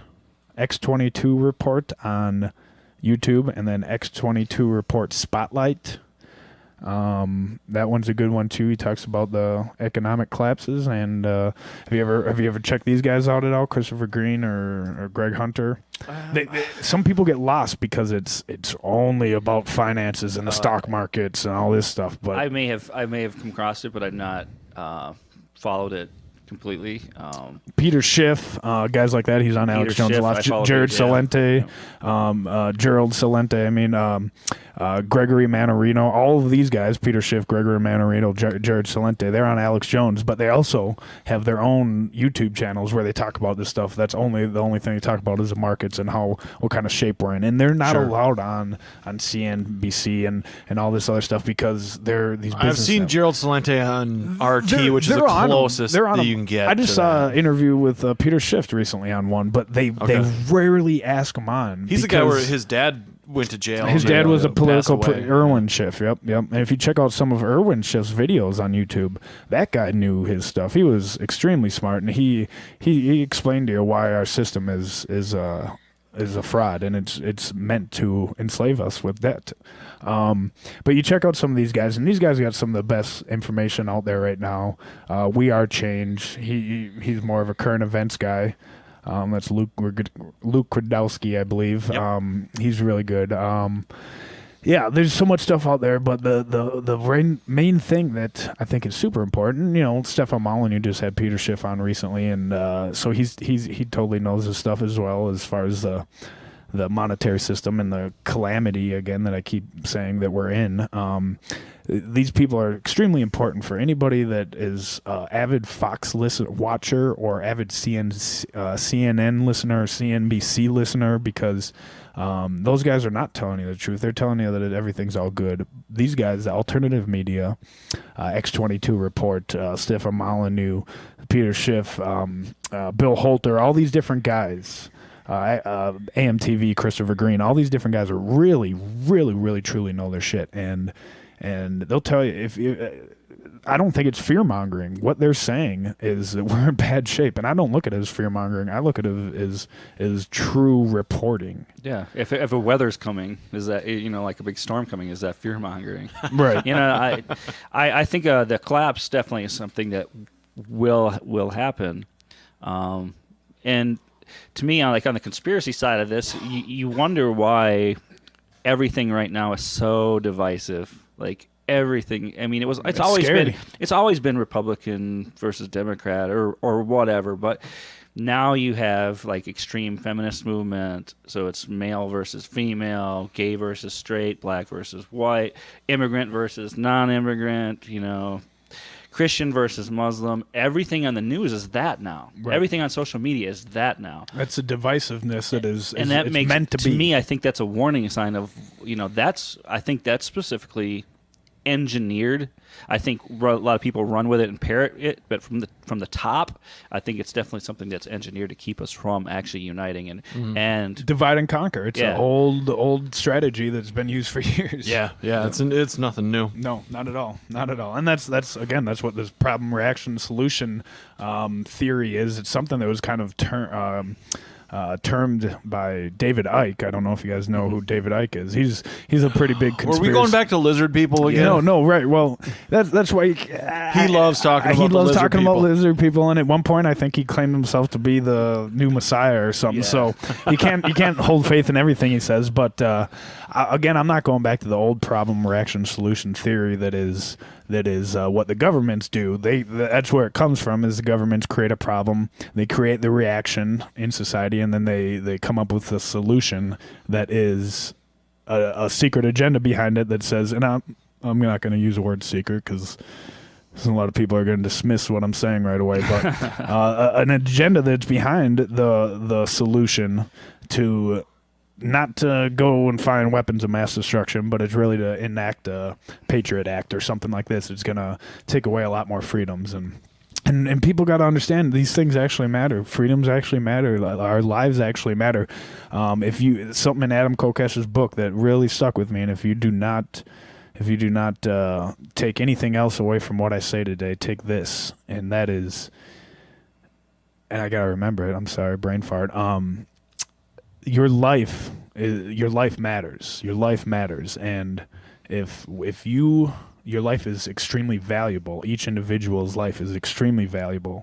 If you do not take control of something that with that much value, someone else will. Someone else will, and that is what has happened on a mass level in our society nowadays. People do not look at their life as being valuable enough to, whether it comes with personal responsibility, and things it doesn't guarantee you any success, any happiness if it's all left up to you. But with your life that matters so much, it should be left up to you to do as you wish in life. And if you do not acquire that valuable asset, which is your own individual freedom and liberties, which is what life is about, then someone else will acquire that valuable asset. And that's what governments do. That's the whole idea behind governments. And that's why we allow them, is because people are too afraid to be responsible for that asset on a mass level. Which is really weird, because, like, do you want someone else raising your kids? Do you want someone else taking care of some of the most important things to you? Well, that's just the thing. The hypocrisy is so crazy with people, that, especially conservatives, that they'll say one thing, and then so you believe that we should have a law that says this, but you still believe in minimal government?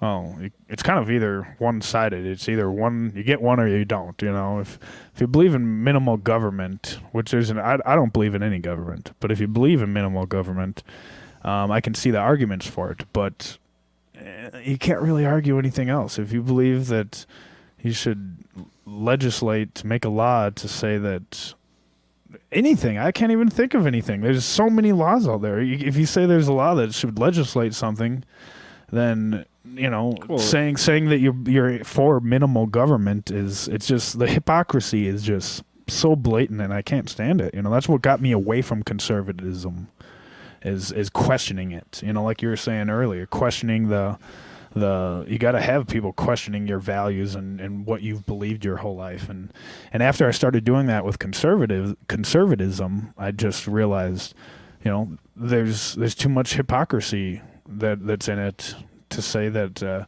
if it means to be a conservative that you're against people doing what they want with their own body, as long as they're not hurting anybody else or hurting something inside their body, a baby inside their body, whether it's heroin or cocaine or weed or marijuana, which is weed for anybody that doesn't know, and it doesn't matter, or whether you want to drink or whether you want to smoke cigarettes or anything. It doesn't matter. You should be able to do what you want with your own body, and that's period. Tattoos, piercings, anything. It doesn't matter. Right. But yet certain conservatives will say, well, yeah, it's all right if you put ink on your body, but that who are we to tell you that you can't put ink on your body? I think it looks dumb, but I'm an old white-haired conservative that's an idiot or something, and then you got them saying, but yeah, you shouldn't put smoke in your body. Smoke's bad for you. It doesn't matter. It doesn't matter. It doesn't make it any more right. And for the record, I'm not. I got ink myself. I'm not getting down on people with tattoos. I'm just saying. There's you understand what I'm saying. It doesn't make it any more right. It goes back to the old adage that I think can wake a lot of people up: is who's going to pick the cotton if we don't have the slaves? Who's going to build the roads if we don't have the government? It doesn't matter. I don't have the answers for you. It doesn't matter, though. Well, what about the idea that government should stay out of our bedrooms, and government should stay out of what I do with my body, but then at the same time advocate you pay for their abortions or pay for different things like that. And it's like we're getting to this point where we all want people to leave our own business out of it. It comes down to that fear of other people having that freedom, right? Like you said earlier. But right. We all want people out of our business, but at the same time, they advocate a collectivism where we're all invested in it financially. Sure. So if we got a health crisis in this country, so what we need to do then is obviously we give government health care to everybody and we all pay for it. Mm-hmm. Well, is that going to make me pay attention less or more to other people and be more concerned if I see, man, why I'm chipping into this thing and I'm seeing this person just eat 5 pizzas or whatever, or they're feeding their kids soda, or they're, whatever, like not, all this unhealthy stuff.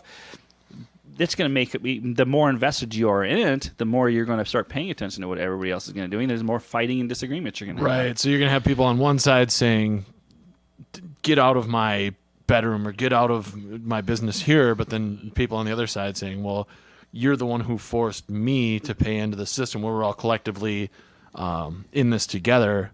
But you're doing this activity or you're doing that activity. And that may or may not, affect the collective paying for this healthcare or whatever it might be. Mm-hmm. Yeah, it just seems like you can't. I don't think you can have it both ways.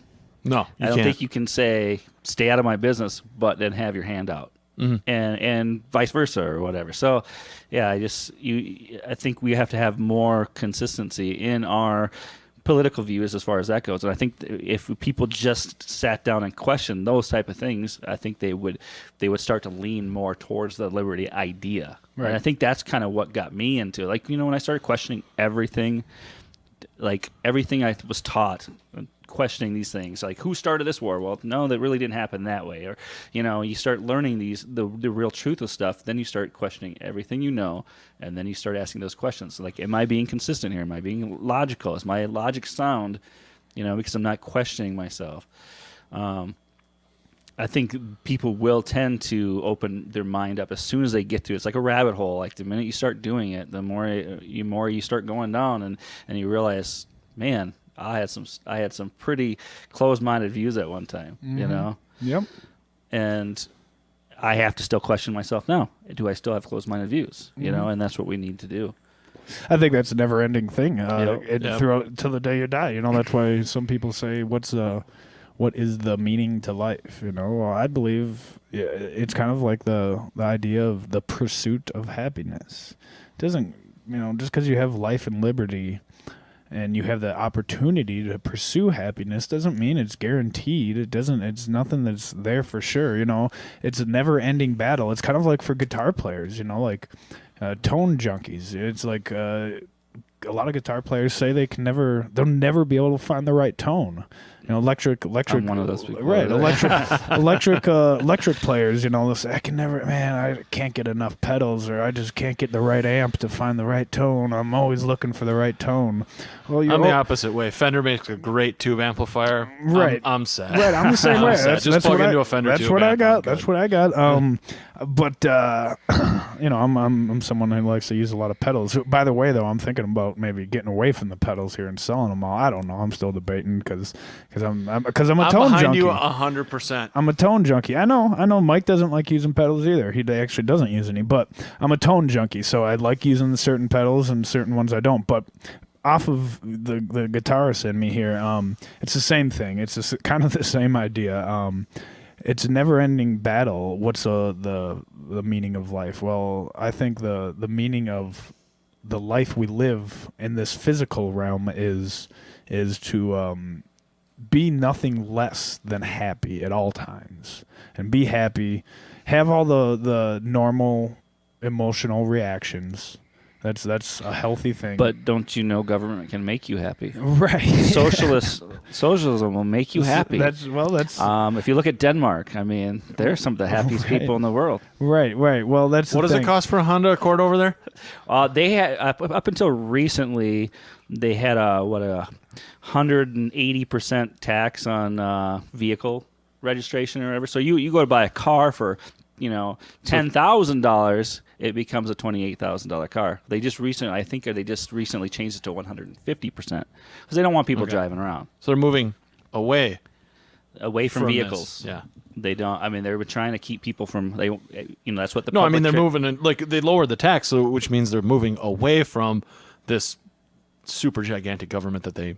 Well, once had. 180% to 150%. That it is. I mean, they're walking. Better, they're but- not driving away. They're walking away from it.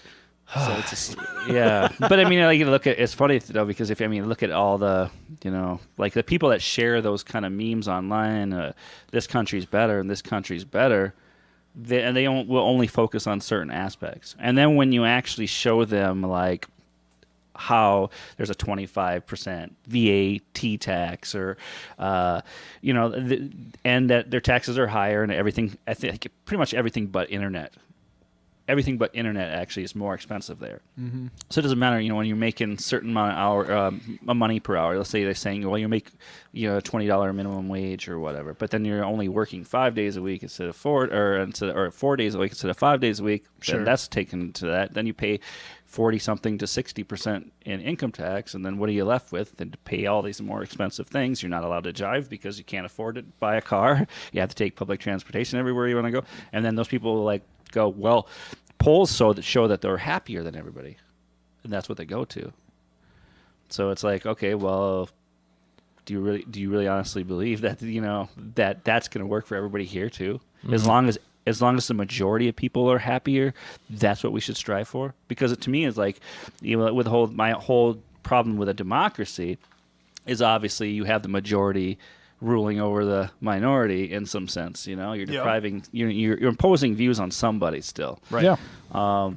But then if you look at like consuming of antidepressants, Okay. I think Denmark was number 2, but I think they just fell to number 3 as like the highest country in Europe for using antidepressants. So should we all be on antidepressants too, just so that we have a happier country? I mean, like how far do we go with this? It's like, Well, people we're not living naturally. Some people that would like to follow natural law and really think we should live natural as human beings, which I agree with. Some people will go as far as saying, well, living in houses and driving cars isn't natural. Well, that's luxuries that I love, having a nice house and having a nice car to drive. Doesn't matter if it's natural or not. It's something that is very convenient, and I very much enjoy it. But living naturally by the laws that we are set, when every single person is born, there's a natural law that just says, this person is free, this baby is free. It's a beautiful, harmless little individual that is naturally free. There's no government here right now at this moment saying starting to regulate this baby, because it's stupid. It's asinine. Why would that ever happen? But yet we allow government to regulate everything else in life because people are so far away from the idea of living in a natural state of affairs, the state of nature, as some call it, and what is called being a free individual to do as you wish, as long as you're not harming others or stealing things. It's just one of these ideas that we need to get this past this idea of statism, and that's the only way I can really explain it is statism is totally unnatural. That's not natural for society, for humans. What is natural is for us to be able to interact with each other and trade. And that's what a free market is. That's why our monetary system, no matter how much the big banks prop it up and how much base currency they print and quantitative easing they do, it doesn't matter.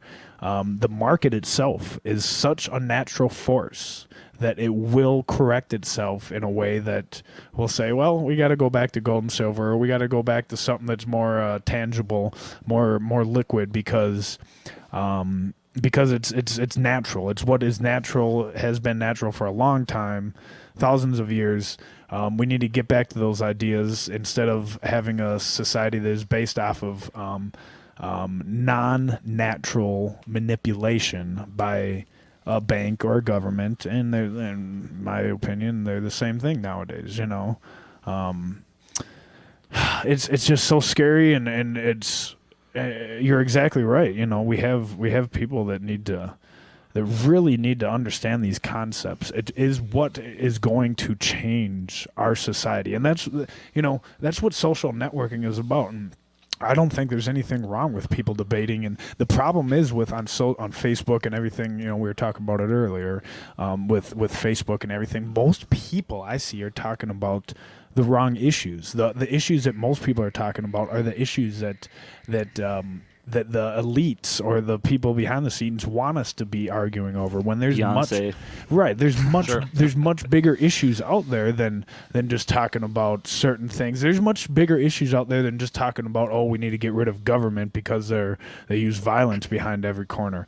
No, there's things we need to talk about, the real issues of what is behind the idea of wanting government, what is behind the idea of wanting to be in government, what is behind all these ideas, and address them. And if we stick to the principle of non-aggression and say it doesn't matter what it is, it doesn't make it any more right to have a entity that has a monopoly on the initiation of force, which is what government is, pure and simple, period. So if we get rid of that idea and that mentality that everybody is raised with, we can change things. We still want to have rule of law. We still want to have structure and order. We still want to have, we could have the same exact society. Let's bring out the futurist for a second, okay? I'm going to throw out a solution. We could have the same exact society we have today, with roads, infrastructure, schools, everything else. We could have everything. Now picture it. Just picture paint a big picture in your head real quick, and take this where you have that picture, and the only thing you minus from it is government, okay? So now you have this painted picture, and you just, boom, government's gone, okay?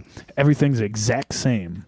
Okay, do you think things would just automatically go to chaos and fall apart? We could have a society with people as aware and connected as we are today, even with the ignorance that is out there and the people that still feel the burn and want to feel the Hillary. It doesn't matter.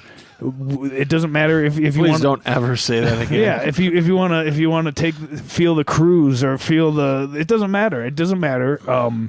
It doesn't matter what your position is, or how ignorant you are, or how aware and awake you are.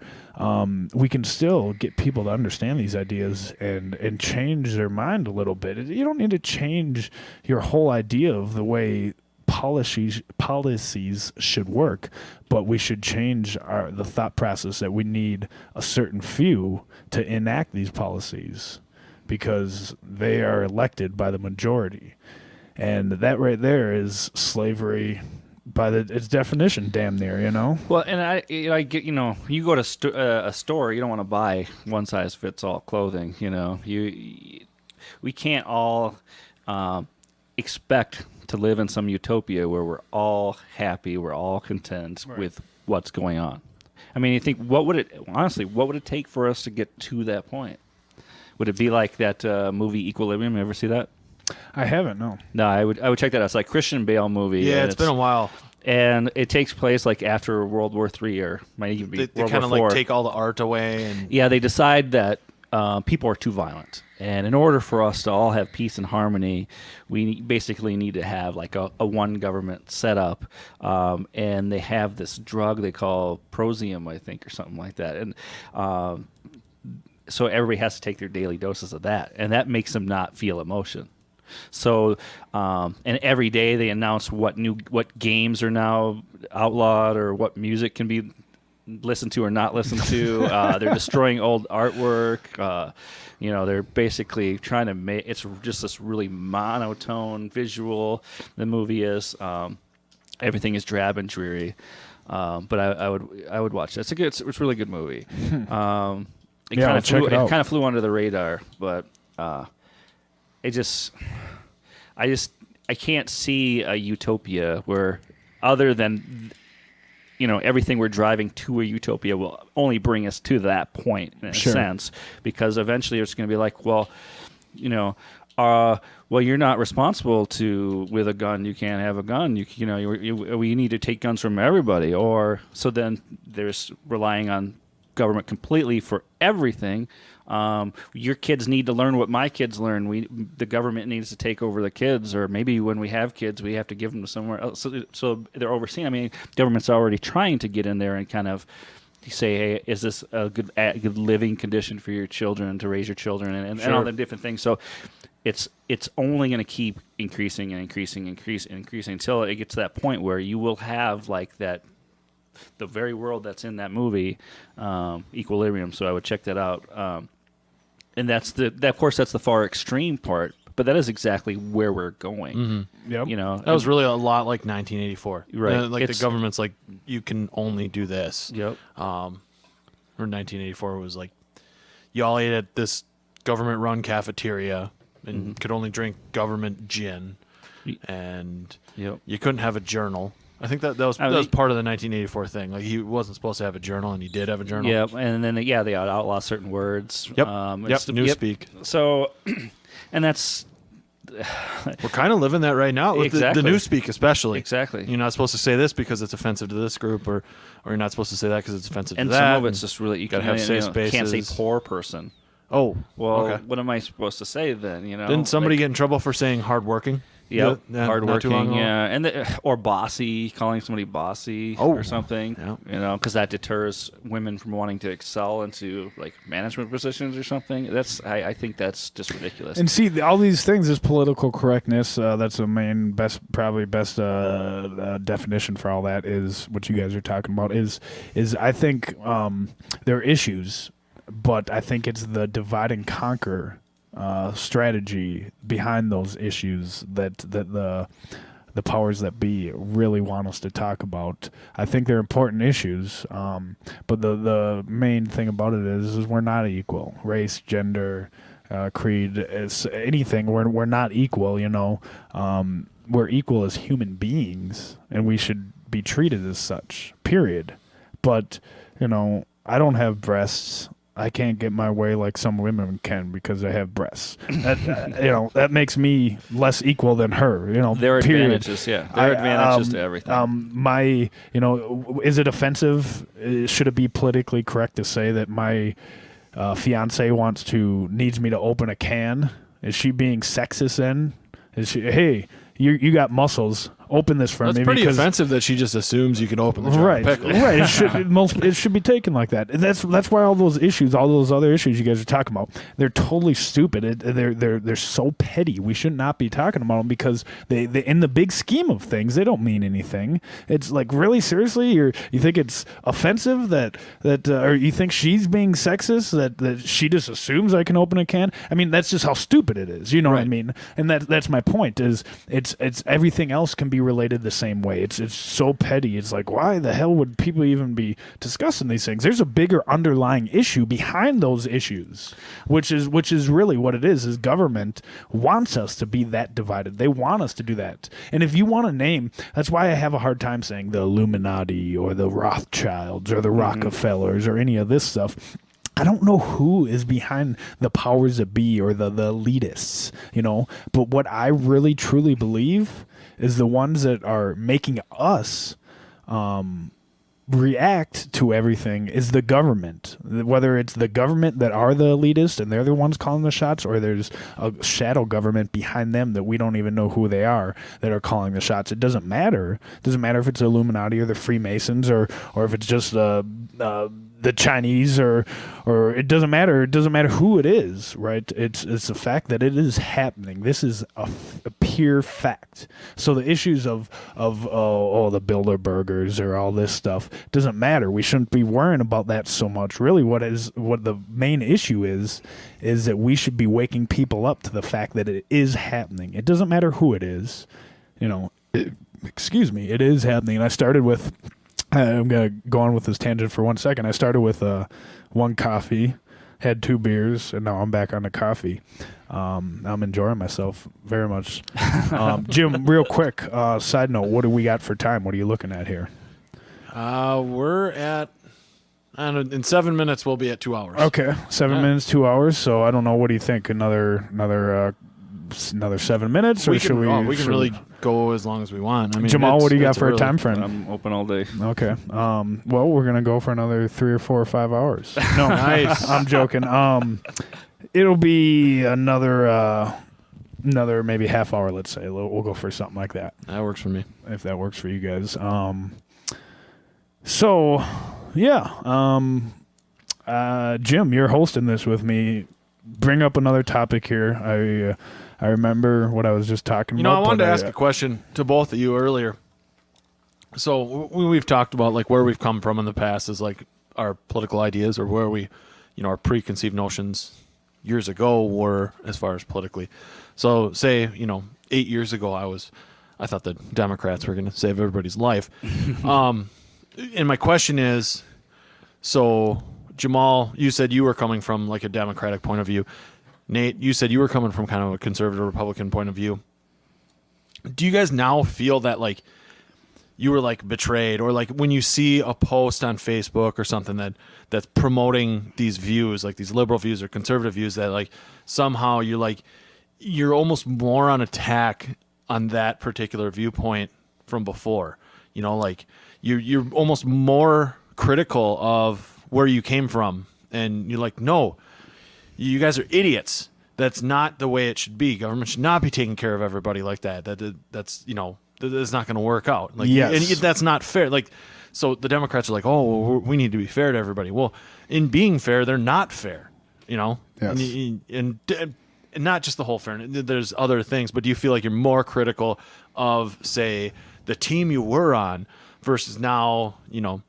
I mean, we're 100%. the three of us are sort of on Team Libertarian, but then again, like Team Libertarian is almost like a there's not a shape around. Yeah, It's kind of an anti-political team, is what it is. Right. No, 100%. I don't need to spend a long time on an answer on this. I truly do feel that when I listen to talk radio, conservative talk radio now, or see conservative posts on Facebook.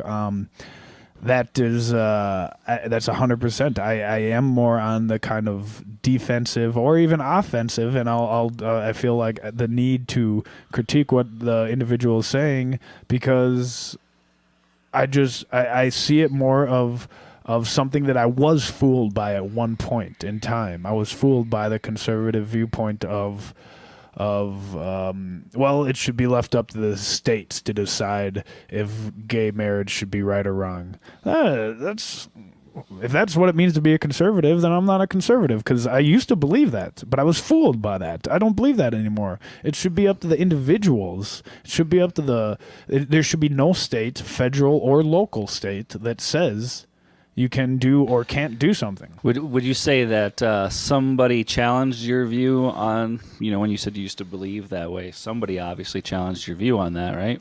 Right. And I think, I never think it's futile, no matter how you do it, unless you're just being a complete jerk online or something, but yeah, I said earlier that I was more on the Democrat side, but I mean, in truth, I should say more that I was on the liberal side. Because throughout my whole voting record, I've always voted independent, except for one time. Okay. And I'm guessing that was in Obama, 2008. Yep. And the reason why, he promised a transparency, constitutional law scholar, like all those things, reducing the NSA spying and the wars, and basically all his promises were almost everything you hear Ron Paul talk about, or had heard Ron Paul talk about too, and I think ultimately he was the nail in the coffin for, as far as like my trusting of any particular politician. And how could we have gone wrong? And so, when I do see people will say, they'll post how great Obama has done, or how great and it's like, when I voted for Obama, for a good year and a half, I tried to defend his policies, up to a point, and then all of a sudden I was like, you know what, they're right. The people that are saying that these aren't, he's not really working for the people, they're right. If you look at the warrantless domestic spying, that's increased massively. What about the drone strikes that kill 98 innocent people for every 2 terrorists? Right. That's all increased. Our debt is increased. Everything is increased. Well, don't get me started with the unemployment numbers, stuff like that, because they'll try to sell you that unemployment is down. Well, we know the way they do unemployment numbers is pretty sketchy as it is. Everything's all of them are skewed. That's the number of people asking the government for unemployment assistance. Right, but and you know that I think if you Google how unemployment is determined, I believe they poll a certain amount of people, right? So let's say it's 60. I think they poll 60,000 people, right? Yep. And then what they do to keep that polling going year to year or whatever is they cycle out only 25% of it. So they'll cycle in a new 25% of people into that 60,000, and then how can that could easily be tampered with too? Oh yeah, and if you have all these mechanisms in place that you can control those numbers, right? Yeah. It's And then they find out that people were not, when you hire the people to make those phone calls, and then you find out that those people just wanted to do their 8 hours and get done. They were saying, yes, I talked to somebody. No, he wasn't employed. Yes, he still, they were just. So it's again, it also comes down to that. It's like, what kind of help are you hiring? Right. To determine this stuff. They call people. They call part of the unemployment numbers. That's something Peter Schiff. I just learned from him recently. Is he made me understand it a little bit? Is these they cut the hours down so people aren't really full-time employees, and then they'll hire, instead of one full-time employee to do the job, they'll have 2 part-timers that are doing that same job, and they'll count those part-timers as full-timers, and the numbers are just skewed. There's different ways you can skew those numbers as well. Right. They're skewed on many different levels, and polls of the polls for the candidates and who's doing what, and these numbers you hear for unemployment, it's down to 4% right now, and in reality it's probably closer to 20, 30, 40%. I mean, people are just extremely fooled by what is going on in our society. Back to something that I think people really need to wake up to. And this is the conspiracy coming out in me. There is so many documentaries, on YouTube. There's a lot of ones that are like, they have a little bit of a good little budget behind it, and they're really well produced and really well edited, but they're on YouTube for free. Zeitgeist, for example, stuff like that. There's other ones that are just kind of homegrown documentaries where some guy, he's into this stuff and he wants to put together a history or a little documentary of the Illuminati or how the banking system is set up, and Jekyll Eye, the creature from Jekyll Eye, and different things like this. But some of the most homegrown ones they're not greatly edited or not well produced and this and that, are some of the ones that have the information that really is uncomfortable for people to hear. And that's what it really is about, is being uncomfortable, going outside your element so you can get a clear picture of a different viewpoint that you've never thought of in your life. One that I came across on YouTube. I was looking for some documentaries, and I came across this one. This one is not edited at all. It was actually really annoying. It's from the 90s. Okay. This is actually really crazy. It's from the 90s. This guy did not edit it at all. What, you remember the big satellite dishes they had back then that were in the person's yard, and it was a huge dish, and you could get so many channels. Well, back then when those satellites first came out, 80s, 90s, they were and they're for home use and stuff. You can get like you didn't have commercial breaks, so to say. Like when there wasn't a commercial break before the show was starting, You could just, if the station, the channel so choose to have their camera rolling, there was a lot of footage you could get from just watching behind the scenes stuff, right? Of Larry King Live or something like that in the early 90s. You could see a lot of behind the scenes stuff. And that's what this guy did. He recorded all of his satellite footage from the early 90s. Mainly what it was about was the Bush and Clinton election, right? And so anyway, he recorded all of this footage, and it was really irritating because it wasn't edited, it wasn't produced in any way. So you had to sit through it. I don't know, a couple hours, I think. But I sat there by myself watching this for a day, and it was a lot of stuff where I went to the door to smoke my e-cigarette or whatever, and kind of wasn't paying attention so much because it was just rambling on about stupid stuff that wasn't so meaningless. But anyways, where I'm going with this is what it showed was the how set up these elections were. You'd have Al Gore or Larry King before they're getting ready to go on air. Larry King says to Al Gore, like, yeah, why don't you, he gets off the mic kind of like this. Yeah, why don't you, as we come back here, I'm going to wrap the show up. And, I'm just showing what he's doing off the mic, right? Mm-hmm. So anyway, sorry for the listeners. He's kind of getting off the mic, and you hear him in the background like, yeah, I'm going to show you, as we wrap the show up here, Mr. Gore, I want you to tell me, invite me onto your bus. And then they come back, and, hey, we're back, and we are with vice presidential candidate Al Gore.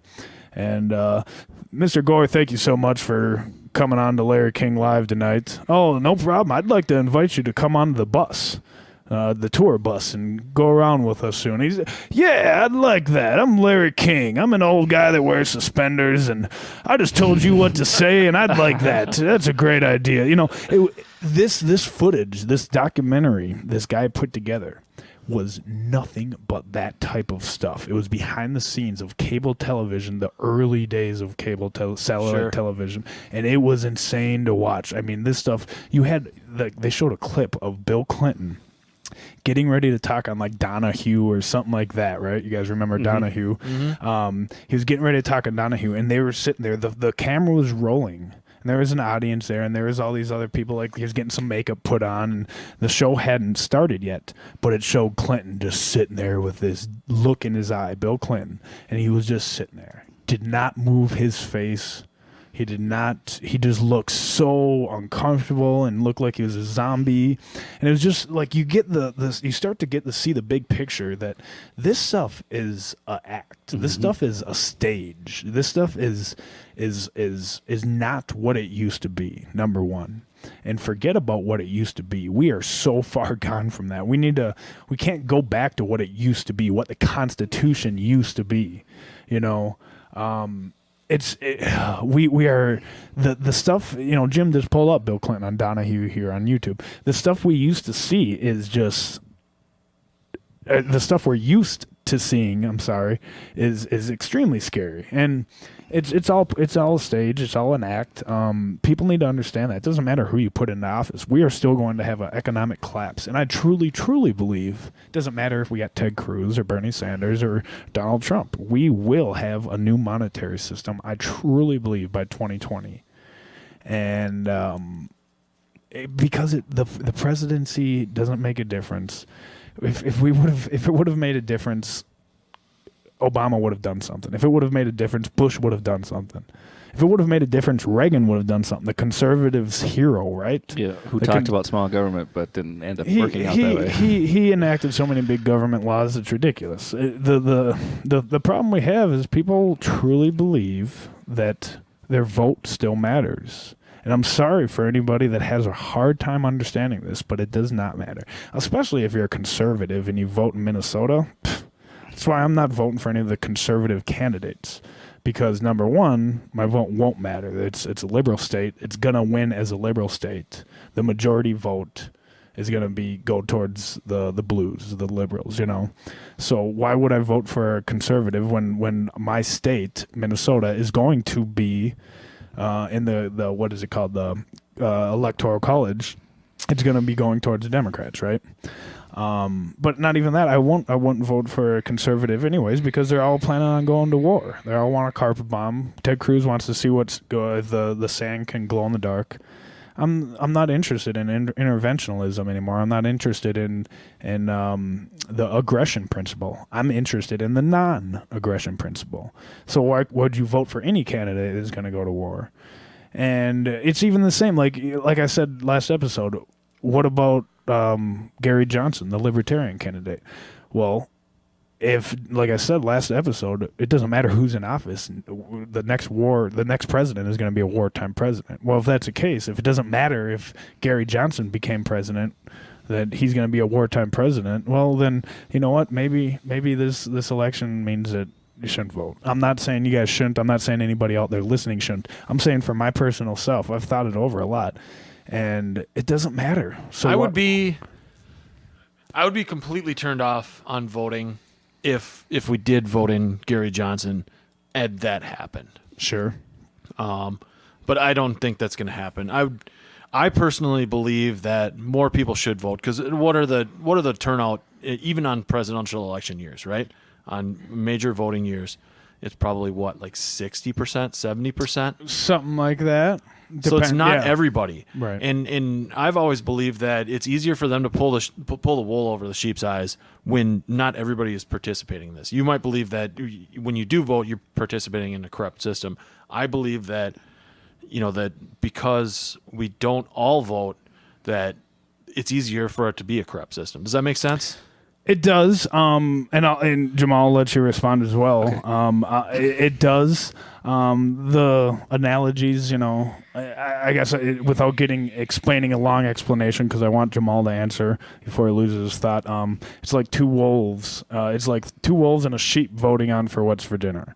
It's like saying government is a necessary evil, but that means you're basically saying evil is necessary. I'm not questioning what you just said. My point being, using those analogies, is saying it's like taking 2 steps forward and 1 step back. Where if we keep voting for the same idea that we have right now, we need to vote. We need to have that system where individuals can have that voice. But we need to change our system because right now the votes that our each individual has are not going towards what matters. It's not counting on the issues that really matter. The issues that really matter is not one individual president is going to change how our system is going to go as of right now. We need a complete change. We need a complete change of Congress, the Senate, and the presidency. And I believe the answer is getting rid of all that stuff. Mm-hmm. And letting local communities figure it out as a whole with the internet, because they don't have to travel to Washington to do it. They can figure it out with the internet themselves. Jamal, go ahead. I think you're both right. Because sometimes it's not a right and wrong situation. Both things can be true. I think that when we do vote, obviously we are still buying into the system. Right. We're still participating in the system that's not representing us.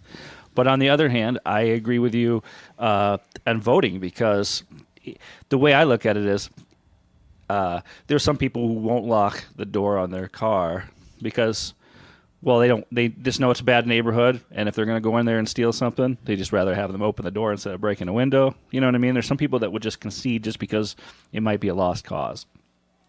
And the way I look at it is I would rather have those cheaters in politics have to cheat to win, and take those risks and take those chances, because every time they do, it exposes one more piece that helps the system bear its nakedness as far as its corruption. Sure. So so as long as you have to create the opportunities that help wake other people up. Right. So by forcing them to do illegal things or to rig elections or whatever, there's always evidence of that.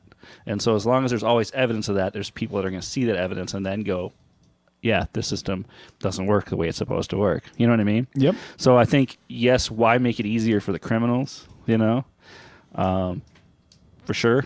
But then I also say, well, why keep supporting the system? I think eventually, if we keep supporting the system in a certain way like that, we make it difficult for them to rig stuff.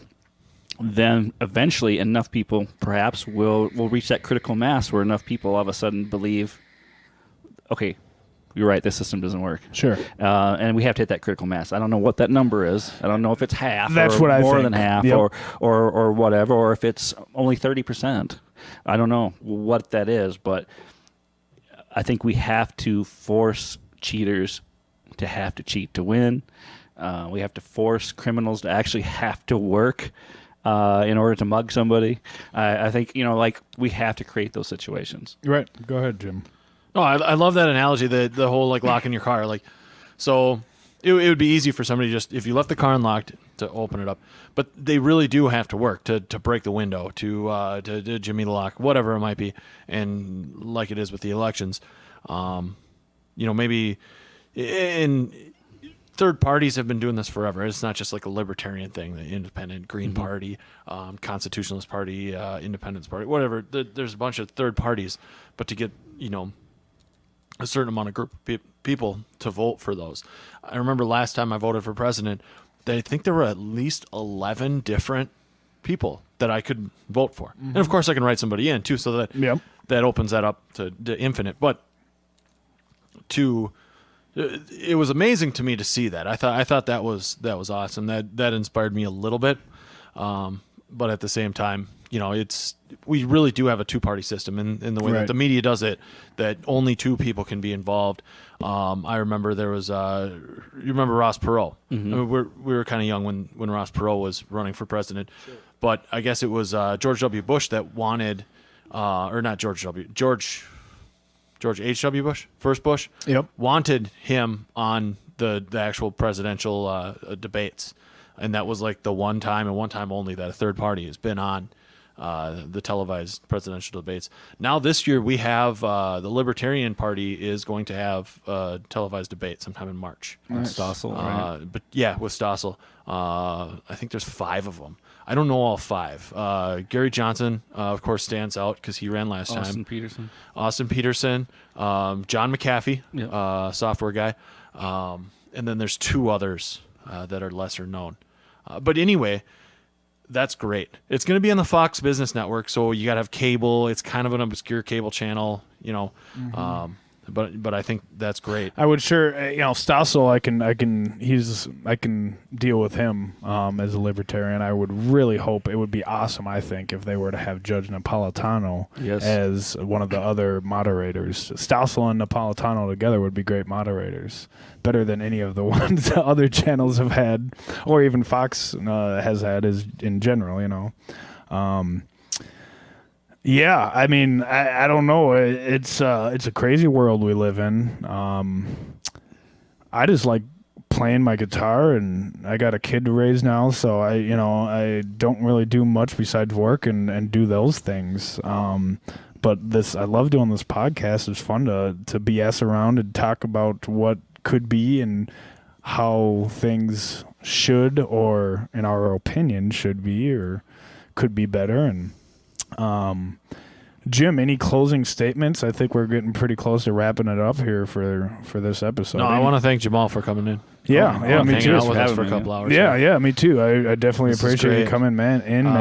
Listeners, bear with us. We are we obviously changed up our recording method this time. Yep. And I hope we can. This is only just a process. On Jim and I are better. amateur podcasters. This is our first time, but we're getting used to it. We're getting the flow of things. Every episode I do, I feel I'm doing a little bit better as far as not being so much of a doofus and trying to get my points across. Sometimes I don't get my points across the way I should, and I ramble on a little bit. But we're amateur broadcasters, but we're loving it. Jamal, again, thank you so much for coming in. Is there anything you want to throw out there? Emergent on Facebook and YouTube. Yeah, check out Emergent. You're the bass player, right? Yep. Bass player. Yep. What kind of bass you got? I have, and how many? I have a few basses, but I only use 2 live. I have a Tobias 6-string. Okay. And I have a Ibanez Prestige model 6-string as well. So 6 strings your preferred ammunition. Yep. Very And that's, cool. I used to be a guy, I used to like a lot of pedals and stuff like that. If you saw my collection, I have tons of stuff. Never use any of it, yeah. So, I mean, I'm a guy who likes options. Yeah, that's why I always say. Jim's heard me say that plenty of times. I like having options. Yep. We should, what we should do is sometime have you on again, of course, get another episode going where you can come on and maybe plan it a little bit later on in the day and come in an hour hand before time and we can maybe jam out on a couple songs or something. Just have some fun, No. I was thinking about that. Yeah, maybe conclude our podcast with like a jam session. Yeah, Yep. I'm all about that. Playing some music, and if the listeners want to turn it off at that point, that's fine. If they want to listen, they sure can. All right, so everybody, you're listening to the podcast now, but if there are comments, suggestions, anybody wants to come on as a guest, you can contact us at problemreactionsolution@gmail.com. You can also find us on Facebook. Just search Problem Reaction Solution Network. And YouTube, and we don't have a lot of content on YouTube yet, but we are planning on getting it out there soon enough, and once we get our act together a little bit more, we will be getting more content on YouTube. Besides, Facebook and the Podomatic and iTunes for our podcast, definitely look for Problem Reaction Solution Network there. But otherwise on YouTube, besides checking us out on YouTube, look at all the other alternative media on YouTube. It's very important to understand the issues of the day. It's very, very important. Check them all out. We listed them through this podcast and other past episodes. I'd like to say once again, Problem Reaction Solution Network. Jamal, thank you very much, man. Thank you. Thank you. And Jim, you have a good one. I appreciate you setting this system up. We got a nice system going now, and we're actually real broadcasters. Rock on, good people. Have a good day. Problem Reaction Solution Network out.